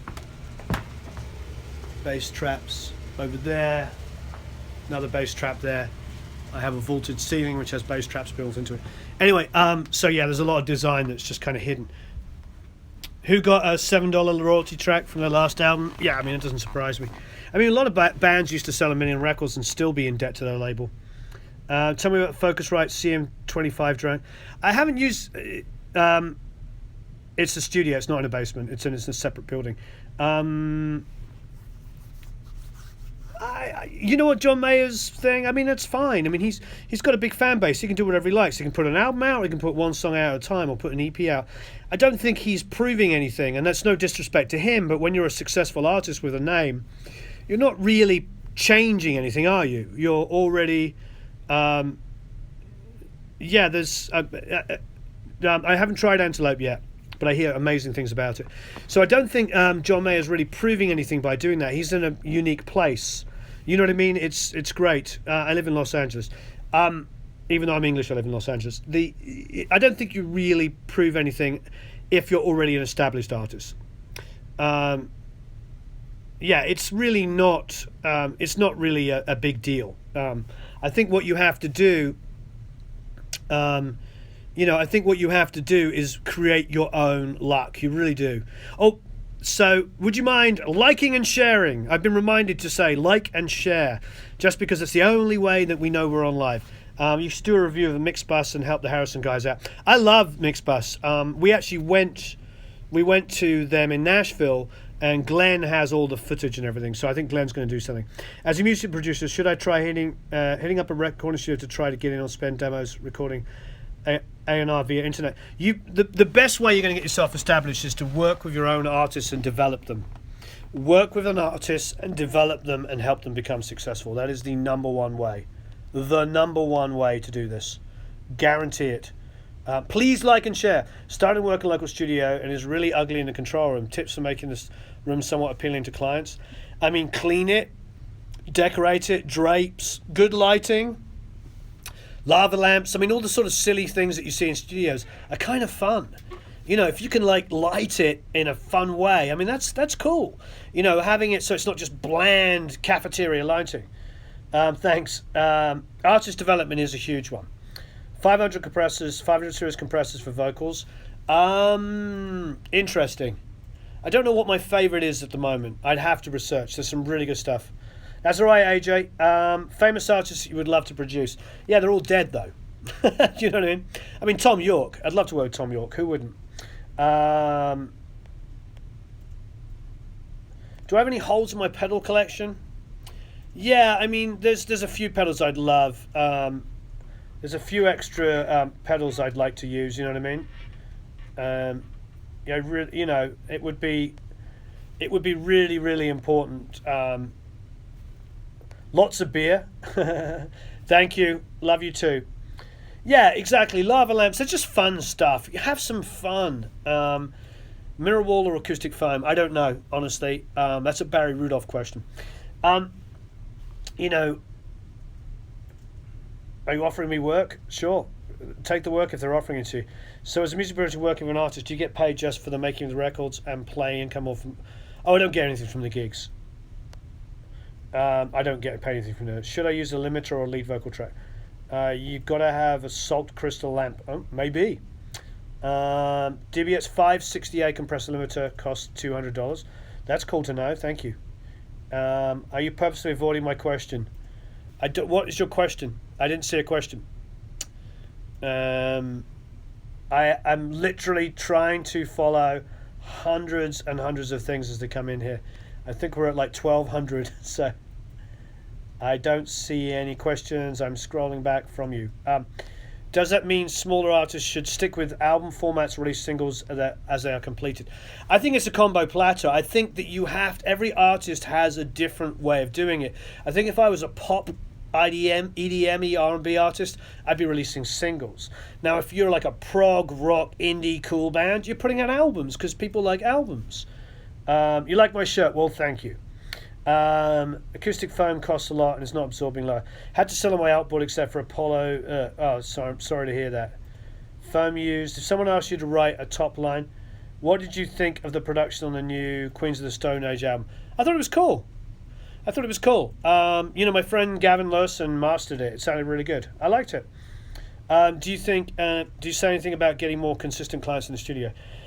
I think that you really just have to build relationships. People will come back over and over again. I've done 2 Trevor Hall albums, 2 EPs. So I've done 4 projects with Trevor Hall. Just about to do my second one with Christina Holmes. I did 2 Frey albums, 3 or 4 EPs, a single, a Muppets tune, all their live stuff that I mixed. I mixed all the iTunes stuff. I did Alive at Abbey Road sessions. You know, that's building relationships, working with artists and continually coming back to you. You just have to work with them and continually come back. Hey, Paul, good to see you. Yeah, so I'm totally happy to share ideas. If you could only get one compressor mainly for vocals, what would you... I'd get a distressor. I don't even own one. I'm just being, and I have not affiliated with them. The guy that is their rep is a guy called Joe Perry, strangely enough, who I think is a wonderful guy, but that's not enough for me to recommend him just because he's a cool guy. It is good that he's a cool guy and he works with them, but ultimately the distressor, most engineers and producers agree on this. The distressor is probably the most versatile compressor on the market. Hello there in Australia. Oh, the actual distressor. I haven't had a chance to do the shootout. How many projects do you typically work on at one time? Probably doing 4 or 5 at a time. Spent the day visiting music stores, heading out, talked about a battle of bands deal with one store, see if it would sponsor it. Yeah, that's great. You know, you've got to get into that stuff. You've got to create your own noise. Live in a little town. Should I get into a big music hub, or can I make something from just through the internet? I think you can do stuff through the internet if you build your resume up as a mixer. You know, let find people who can collaborate on all aspects of making music. Both sounds like a good solution. Thanks for your thoughts. You're very welcome. What multi-band compressors cause phase problems? Why? I think they cause phase problems when anything causes phase problems when it knocks things in and out of time. Simple as that. So the best thing to do is, if you're using multiple parallel stuff, print them independently and then look at the phase. If you can't figure out what's behind it, and then if you have to sit in there and use time adjusters, do that. But why do people making money from remote studio sessions play? Do you know people? Yeah, of course. I mean, most of the people I work with, like Tim Pierce has done stuff. Good day there. You're welcome with all the interviews. And he could. I'm trying to get everybody's questions here. Tim Pierce does stuff remotely. I do stuff remotely. Everybody I know does stuff remotely. You're welcome with all the interviews. Any tips for a good time management in the studio? You just have to do what you can do. It gets like it. I do what's in front of me. I'm always busy. I'm always trying to do as much as I possibly can. Please like and share. Be reminded. Please like and share. It shows that you care about your community. You're welcome. I really do. I want everybody to get this. We're mixing an album at the moment. I'm taking an hour or 2 off to talk to you guys. Learned a lot by watching your videos. Thank you very much. Do I ever go on vacation, holiday? Yes, I do. Yes, Tim Pierce is great. Check out his channel. How big of a difference will it to make use an external mic pre? I think it makes a huge difference. Because if you spend $500, $1,000 on external mic pre, it's a lot of really, really nice equipment. If you write for an artist who ends up not using your part, words, and melody, do you have a right to put it out as your own? Did you start the song, or you're writing to their song? If they don't use it, and I would just get on the phone and agree that they're not using it and that you can use it. That's really the answer. Thank you. Yeah. You know what I mean? Agree it with them. Just say, hey, you're not using my bridge. Favorite Thin Lizzy song, Killer on the Loose or Chinatown. Both great songs. Yeah, probably Chinatown. Living and dying in Chinatown. Yeah, easily Chinatown. So basically, get on the phone with the artist and agree that they're not. I did Emerald. I played all the harmony parts on Ace Frehley's version with Slash. Slash and Ace Frehley played on the couch here, played solos, trading solos, live together, and then I played all the harmony parts on Emerald. Go check it out. Ace Frehley's last album, Origins Volume 1. No, I didn't degree in sound engineering. I worked my butt off to do this. More cowbell, definitely. As you deal with female singers, for me it's quite a challenge, especially the sessionists. I'm not sure what you mean, but yeah, female singers. You know, you have to inspire them. Do you ever go to tech conventions for music productions? I go to AES. Definitely go to NAMM. You mixed the song for a Pizza Hut coupon. When you say working remotely, do you mean as a producer too? Yes, I will build tracks remotely, send them to the artists, they'll sing them and send them back. And then I'll mix it. Do it all the time. I'm absolutely down with doing that. Exactly, inspire your best performance. What is the standard RS level for mastering? Most mastering engineers, as long as you're not clipping. Do I work to deadlines? All the time. All the times. What interface do you use at Spitfire? Hope you're well, by the way. Thank you, Spencer. I use 192s, a Lavery Blue for mixing to, and Apogee. So I use a bit of everything. And I have Focusrite and audio and equipment. Thank you. I'm really glad you love the videos. When you're using a Next journal preamp into an audio interface, sure. Using a Next journal preamp, I'm not sure what you mean, sorry. Hello in Brazil. Can you explain more about proximity effect, please? When you get really close on a microphone, it's super boomy. The more you move away, the less low end. I really, if you move to the side, you'll get some like, you'll literally get like a mask, not masking is the wrong word, but you'll get a cloudiness. Basically, try and stay forward on the mic. Usually about this far away is good for a vocalist, you know, which is about 8 inches. Sometimes you can be further away, sometimes you can be closer. Lavery make amazing IOs. They really do. The Lavery Blue is amazing, and a lot of big mixers use them. How do you increase perceived loudness in a mix? I like parallel compression. I like multiple instances of compression. Small amounts can get a lot of energy. Don't be afraid to use distortion, to use saturation on your tracks to make them feel fuller. What is something every studio should have? Non-gear related. Coffee machine. I prefer distance miking. Is that normal? It really depends. Oh, I don't sing that well, but thank you, AJ. When you write a song, do you write it down to register at copyright? Do you register a song just with audio? I register mine on ASCAP and BMI, and I make sure, or BMI depending on who I'm co-writing with. I have publishing companies of both, and then I make sure that I record it and it's date stamped, and simple as that. You know, you have to know it's. You can send it to and you can do like stuff like that, but you have to prove access with songs. That's what it's all about. If there's a copyright infringement, it has to be proof access. Wig on hand. Don't take it personally. We love you. I know. Where's my wig? Wait there. Dropping a ukulele.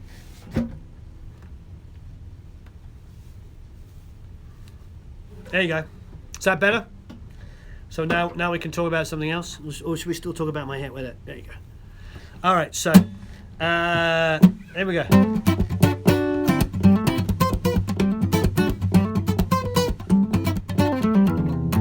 Oh, Garfunkel. Big bomb, big bottom, big one. Talk about the flats, y'all go got 'em. Yeah.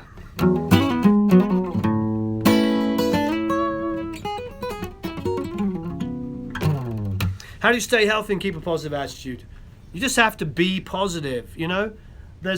One of the most important things a good friend of mine said to me, chair preference, comfortable.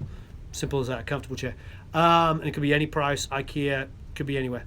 I don't, you know, if you've got like a massive budget, then go out and buy, what are they called? The Herman Millers, but not everybody has those budget. Otherwise, just have a comfortable chair. So let me go back. I love Radar. They're good people. I like their product. It's really, really good. If you like Radar, I'm just going back to an earlier question. Rabio wants his hair back. All right. Hey, this is a good question. Sorry. So how do you stay healthy and keep a positive attitude doing such a physical and psychologically demanding job? So basically, good question. Yeah. Basically, I had a very, very good friend of mine. It's a separate building.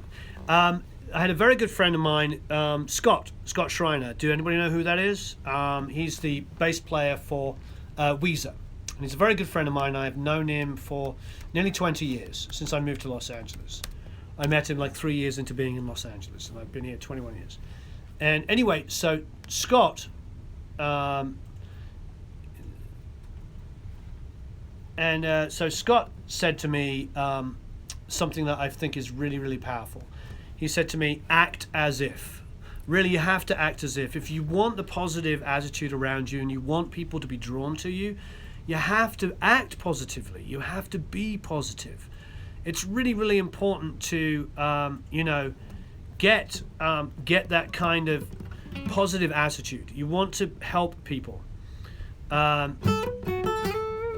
know, if you want that kind of stuff, you have to do it. You know what I mean? It's really, really important to. It's really, really important that you attract the kind of people that you want in your life. You know what I mean? Just like pretending that everything is great, you know, is not going to help. But at the same time, if you're there and you're being supportive of other people, they will be supportive of you. You know, it's as simple as that. If you want to attract good people into your life, then be a good person. How do I get really close sound of strings, vocals from vocals or strings? I mean, make sure that you've got a very dry sounding room. Thanks, nothing. Yeah, nothing's nothing. Please like and share. When you're using external, yeah, just make sure your room's dead. If you're not going to get a close sound if you're in a room and it's like, even if you're this close to the mic, if the background's like this, you know, remember, if the microphone is here, it's looking this way. Baffle behind before you baffle in front. So if you have to record in the corner of a room and baffle up, do that. Check out Scott Wilson from Saving Able, a great studio in Colorado. Great. Do you use a sub when mixing? I don't have it turned on, but I do have one. How important is to love the music you're recording? I always, honestly, Mark, I just work on it until I love it. I put everything, my heart and soul into everything to make it great. You know, it's important to me to do that. It's important that I love it.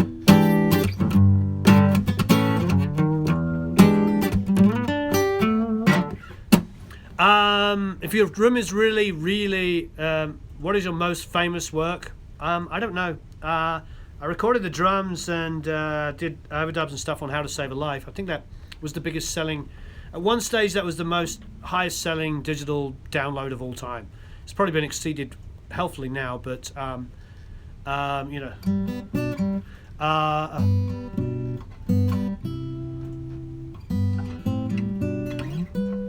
I was trying to remember Blackbird. That at one stage was the biggest selling digital download of all time. So I suppose that's probably the biggest selling song.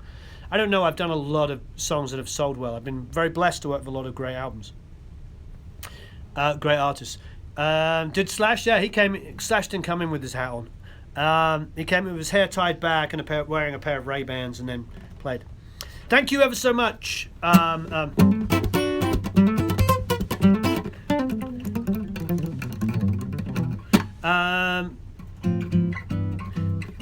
Says, when I say I'm blessed, I like you saying blessed, that's why you're happy. I think, you know, we are blessed. I mean, I've got 2 kids and I'm able to pay my bills and make music for a living. When you record a whole album, do you track every track in one project or just one song? I'm not sure what you mean. B.B. King licks? Oh yeah, B.B. King's.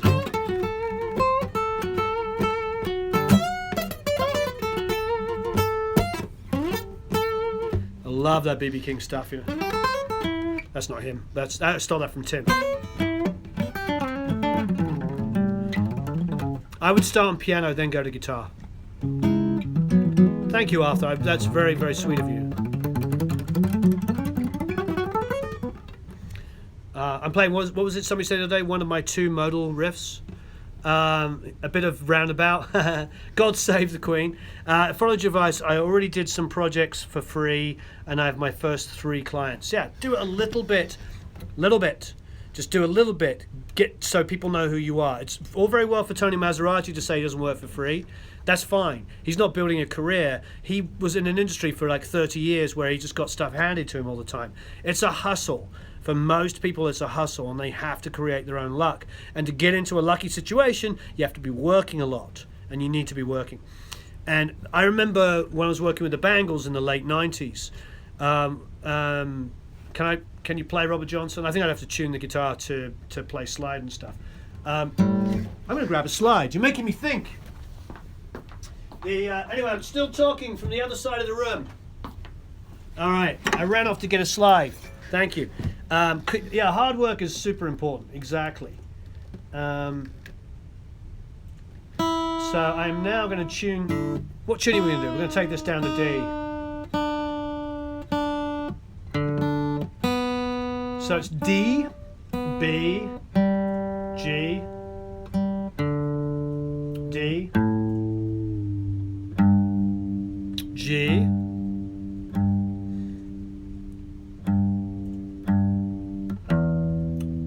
and we'll take this down to D as well. Biggest influence on guitar? Brian May, by far. I have my own publishing company, and I do publish other artists that I work with. I tend to only really stay with the artists that I have close relationship with.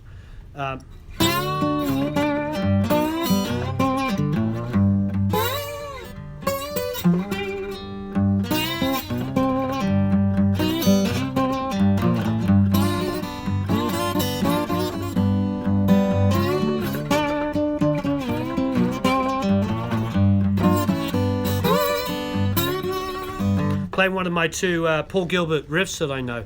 Wasn't that the comment the other day? I had 1 Paul Gilbert blues riff. No, it's a Yamaha, and I know how to play. Yeah, thank you. That was a.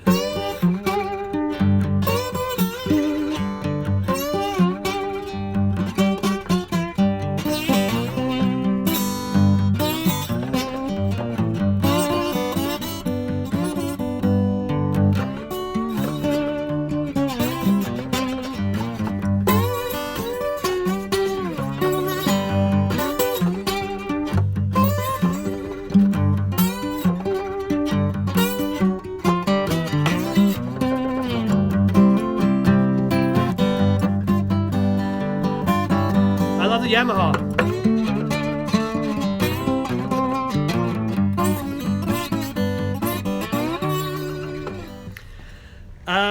What about a common production in the academy? That's a really good idea, Ralph. I think we should do that. I'm about to do a really amazing thing for you, Blue. Oh, yeah. Elmore James has got nothing on this, baby. Thank you, Emily. Thank you in Germany. Yes, it's a really good idea, Ralph. I think what we should do, I'm about to do something I said with Joe Gilder and Graham, which is going to be absolutely amazing. Fabian food. Favorite food? I'm English. What's my favorite food? Indian food. Indian food's the best food in the world.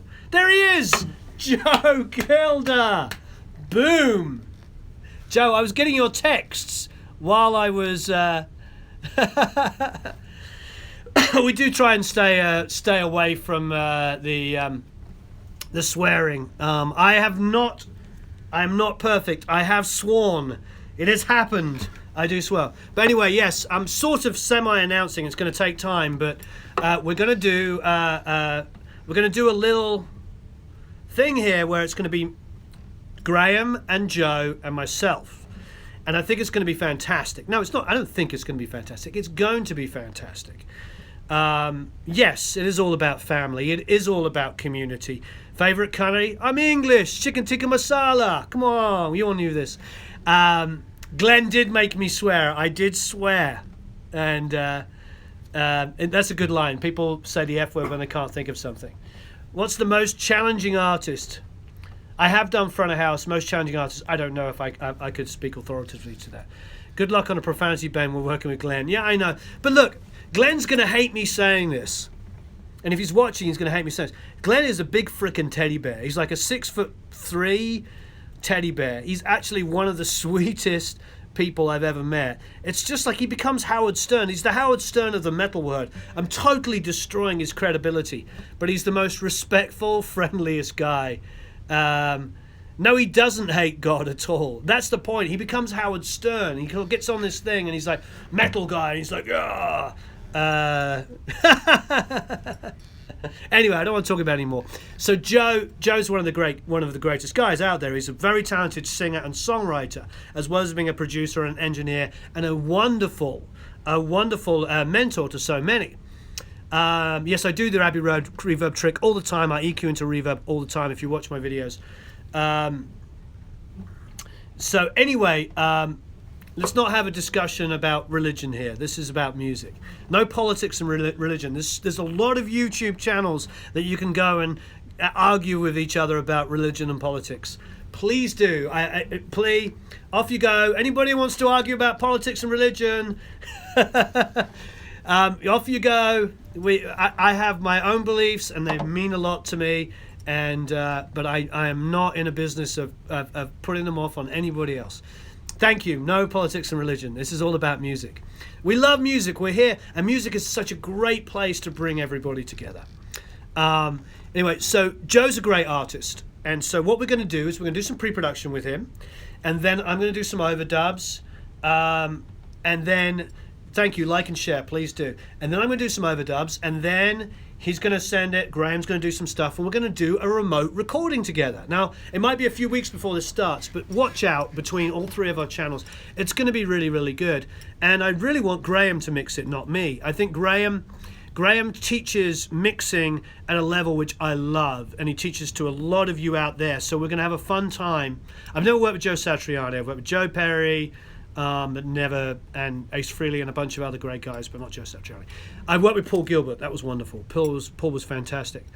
Apparently also Joe's very handsome. So basically it's going to be a lot of fun. We're going to have a lot of fun doing this. We're going to share a lot of stuff. Yes, Graham teaches simplicity, and he also teaches about not spending $1 million on gear.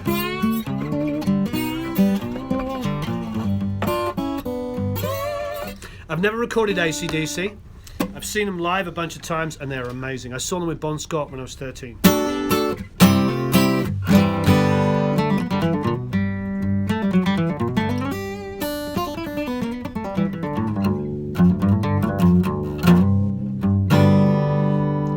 $900,000. Play Pirates of the Caribbean theme tune. I actually don't know how it goes. I can't even sing it. Remember this one? Do I now owe Led Zeppelin some money?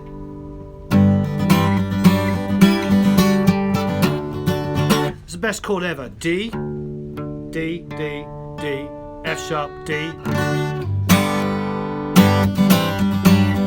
That was it.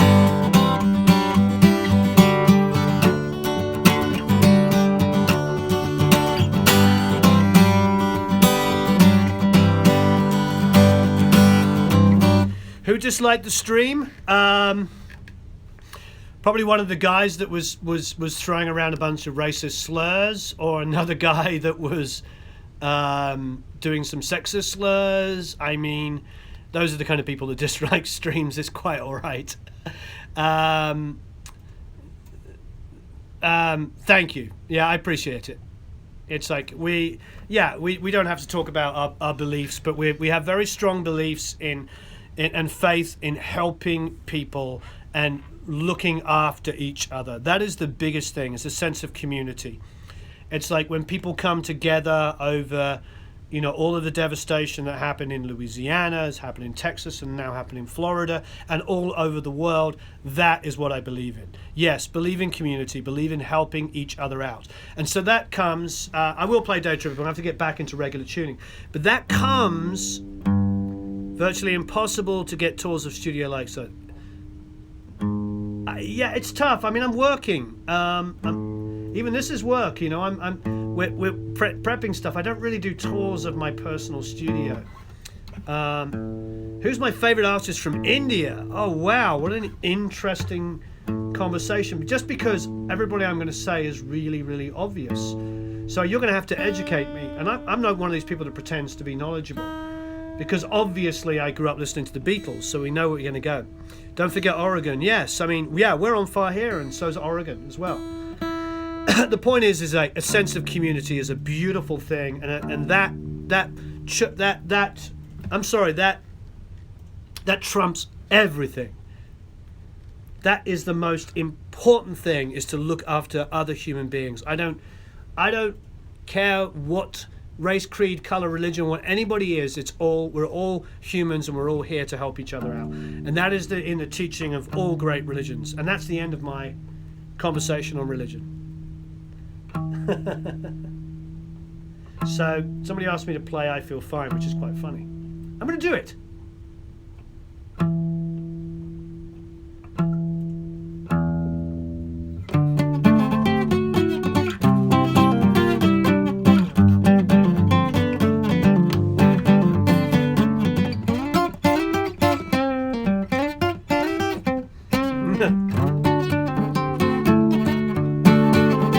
What about this one?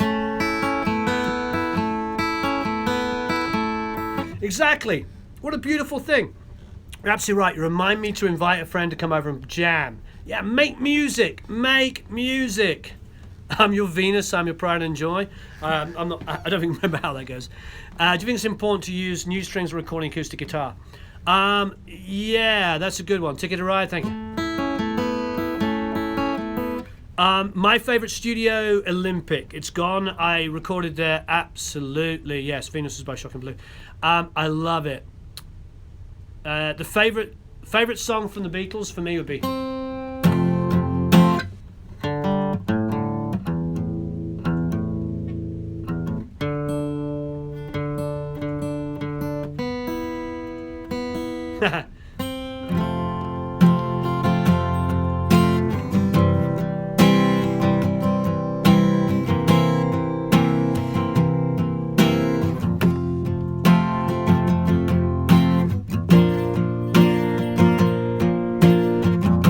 nice. You're gonna degauss your heads. All right, so yeah, I'm a Beatles fan. You can tell.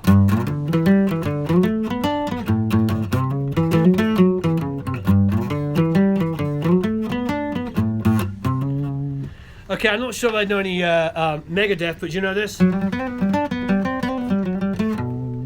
Who knows this? I love Graham. He's a great guy.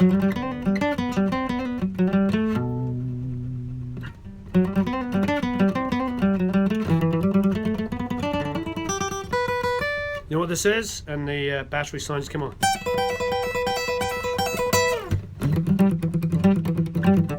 Yeah, Phantom of the Opera! Woo! Somebody was mentioning Iron Maiden, so I thought I would throw that in. Somebody was talking about Iron Maiden earlier here. Or a Lucozade ad. So on the new strings, good question, thank you. It depends. These are fairly old. No, never worked with Kansas. And they've got a little bit of pitting underneath. I probably should change them before the next recording. Yeah, Lennon was a great guitar player. Yeah, so it's like.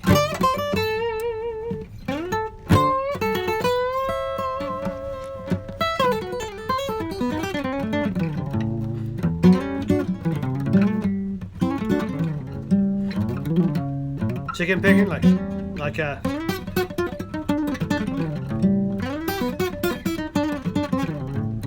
I love all that stuff.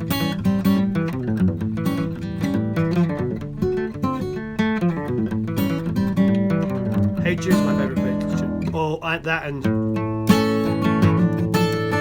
Studied sound engineering in Poland. How do I promote my work and new clients? Do you think it's better to start my own studio, or should I try working for someone else first? Bit of both. Have your own studio, intern with somebody, help them, and build up your client list at the same time, so you can learn stuff from other people and build up your client. Yeah, I mean, basically that happens a lot. When you put new strings on, you have to, you have to be able to kind of stretch it. You're going to stretch them in a lot before you go and even try and record. Good question about boxiness. Make sure you don't. Yeah, great. Yeah, it's such a great song. Don't mic up the sound hole. That's where it sounds boomy and crappy. Mic up either here or on the strings. I have an acoustic guitar recording video. Check it out. Ever worked with a client you didn't want your name on? Yes. That's the end of that answer.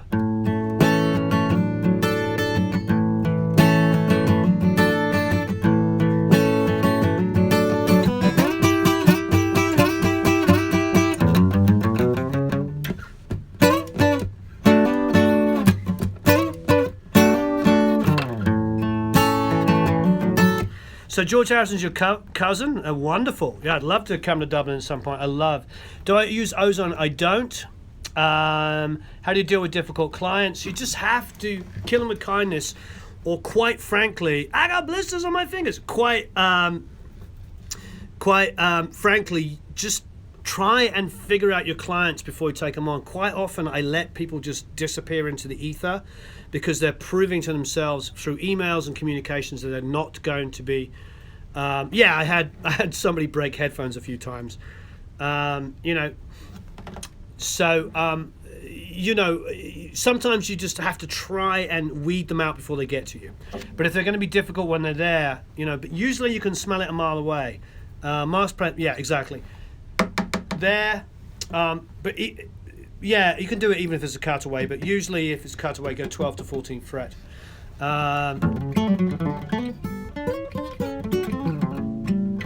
I used to take half up front, half on the back end.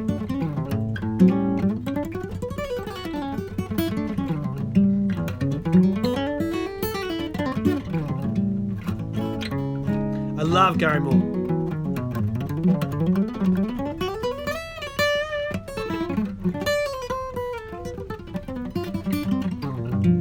Yeah, I love a 57 on acoustic. I've done a 57 on acoustic many, many times.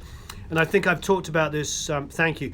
I'm trying to keep up with the clients. I do try to get some clients to sign contracts, some I don't. It really depends on the client. You've got to learn those skills of reading them. That's why that's one of the biggest things I try to teach is like how. Thank you. How to. Hello, random guy. What's up? I'm good. Save some notes for the rest of us. How many years have you been playing guitar? I've been playing since I've been playing like 30 years. But you remember, I'm only fairly competent, and I only know 2 modal riffs and a Paul Gilbert blues riff. Apparently, not sure which one it is. I learned this one from Ollie when I was 16. This.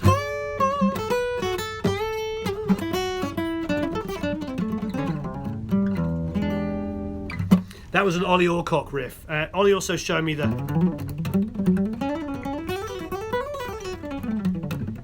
He would always do that. I charge by day, I charge by the hour, I charge by the song. There's no one particular way of doing things. You know what I mean? You have to get the project. You have to understand. I feel like one of the things I might get into doing is helping producers and mixers and engineers more figure out the charging thing. It's something we talk about in the. Oh yeah, I love augmented scales. And when you do it,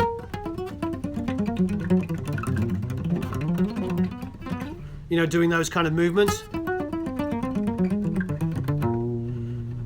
It's great on the augmented. It's one of my 2 modal riffs that I know, remember? Good night. Oh yeah, the Fripp stuff.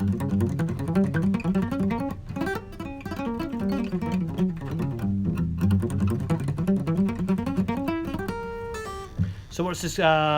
Maggie says, Warren, I gave an honest critique on a local producer's song he's working on for a budget Canadian movie. Was invited to massage the vocal tracks, did it for free, was given credits and invited to work again. There you go. And if they didn't give you a credit and they didn't, then just don't ever work with them again.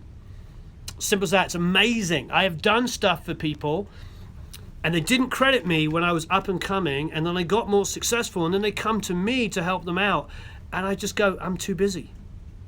You know, you got to look after people at. Do I like fish sticks? Of course. Oh, technical death metal. I love that stuff. Yes, Karma. Joe's saying it. Good first electric guitar. Well, you know me. I'm biased. It's. Can we plug this in?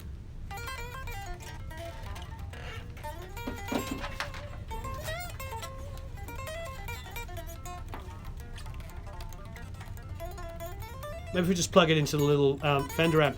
So this is one of the biggest things for practicing. Here's a big one. They don't really sell these used now. Fender, for some unknown reason, stopped making them. But do you know, guys, know this? The G deck. This thing. Oh, it's been unplugged. The G deck has these built-in. Has these built-in tracks, so you can get like. You plug in the cable, please. You can get.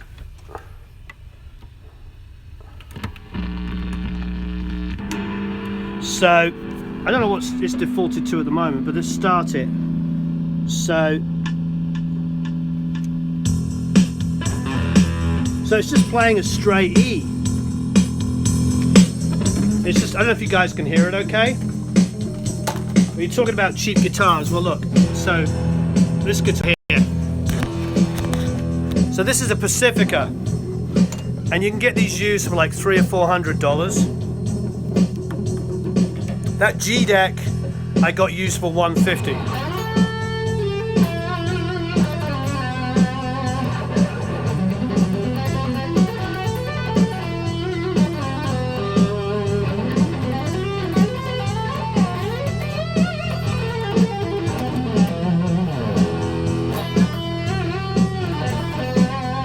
So you can literally just. I love Carl Martins, but what else? We've been recently do the Vingve. I suppose he's into all that kind of like a.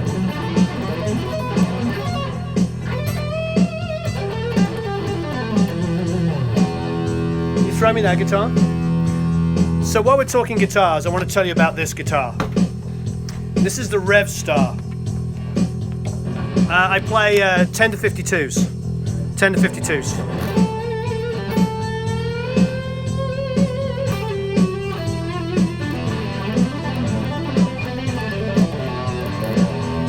So this is the Rev Star.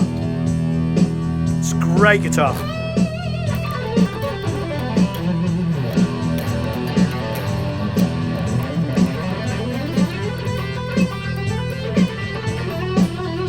This is the one they sent me.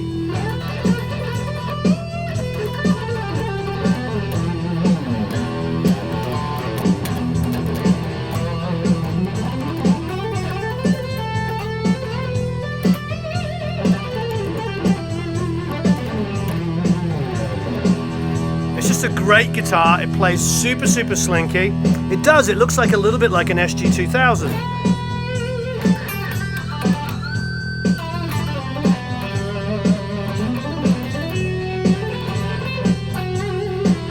Yeah, glued neck. I had a friend who's an amazing guitar player tell me the other day this plays like a Les Paul the way that he wishes Les Pauls play.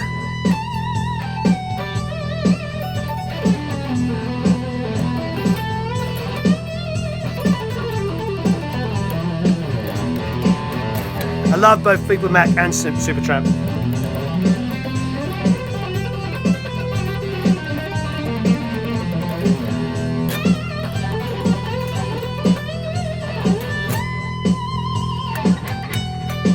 I like Bill.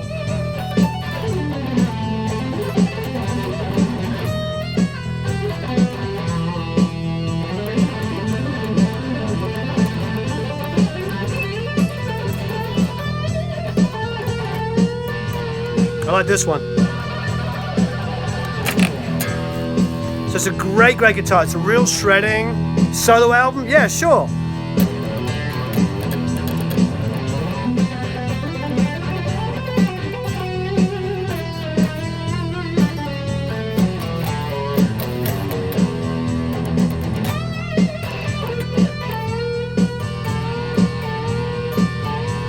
Thank you very much.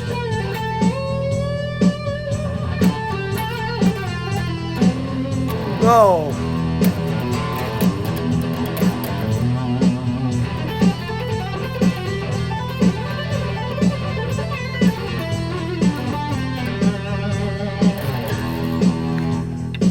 Thank you.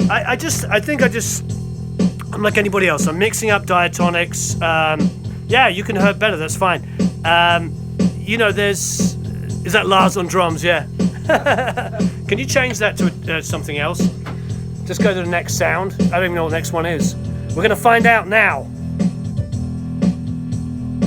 Yeah.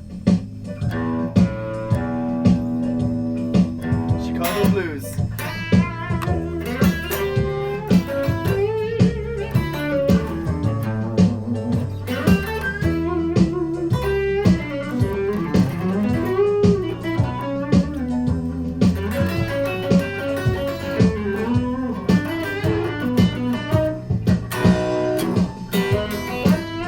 So this is a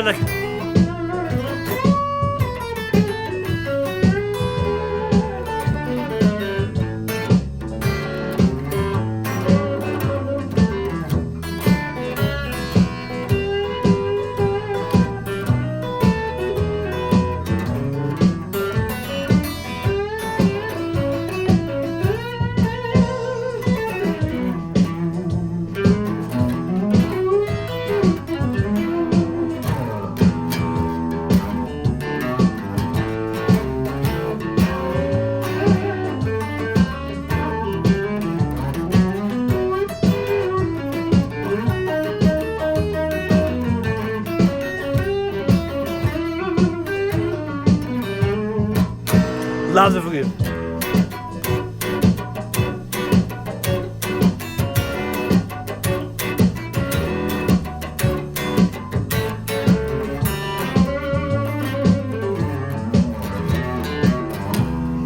Kick's coming through. That's funny.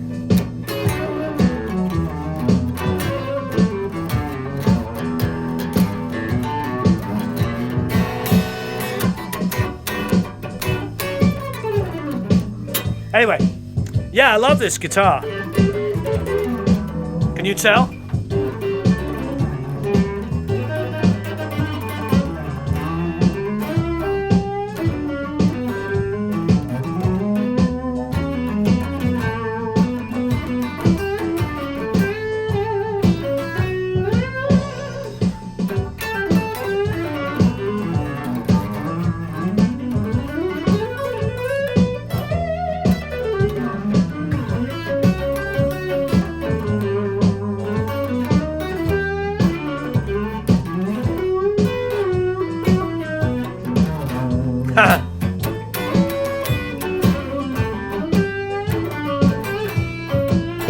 Cool. All right, so that's the guitar. You guys were asking about guitars. Do you mind turning off, please? To me, I am kind of a bit of a working. The power's on the back on the right. I love guitars that are functional.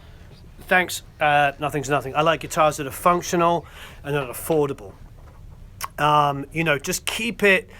I'm not a big fan of like super expensive high-end stuff. I have a handful of really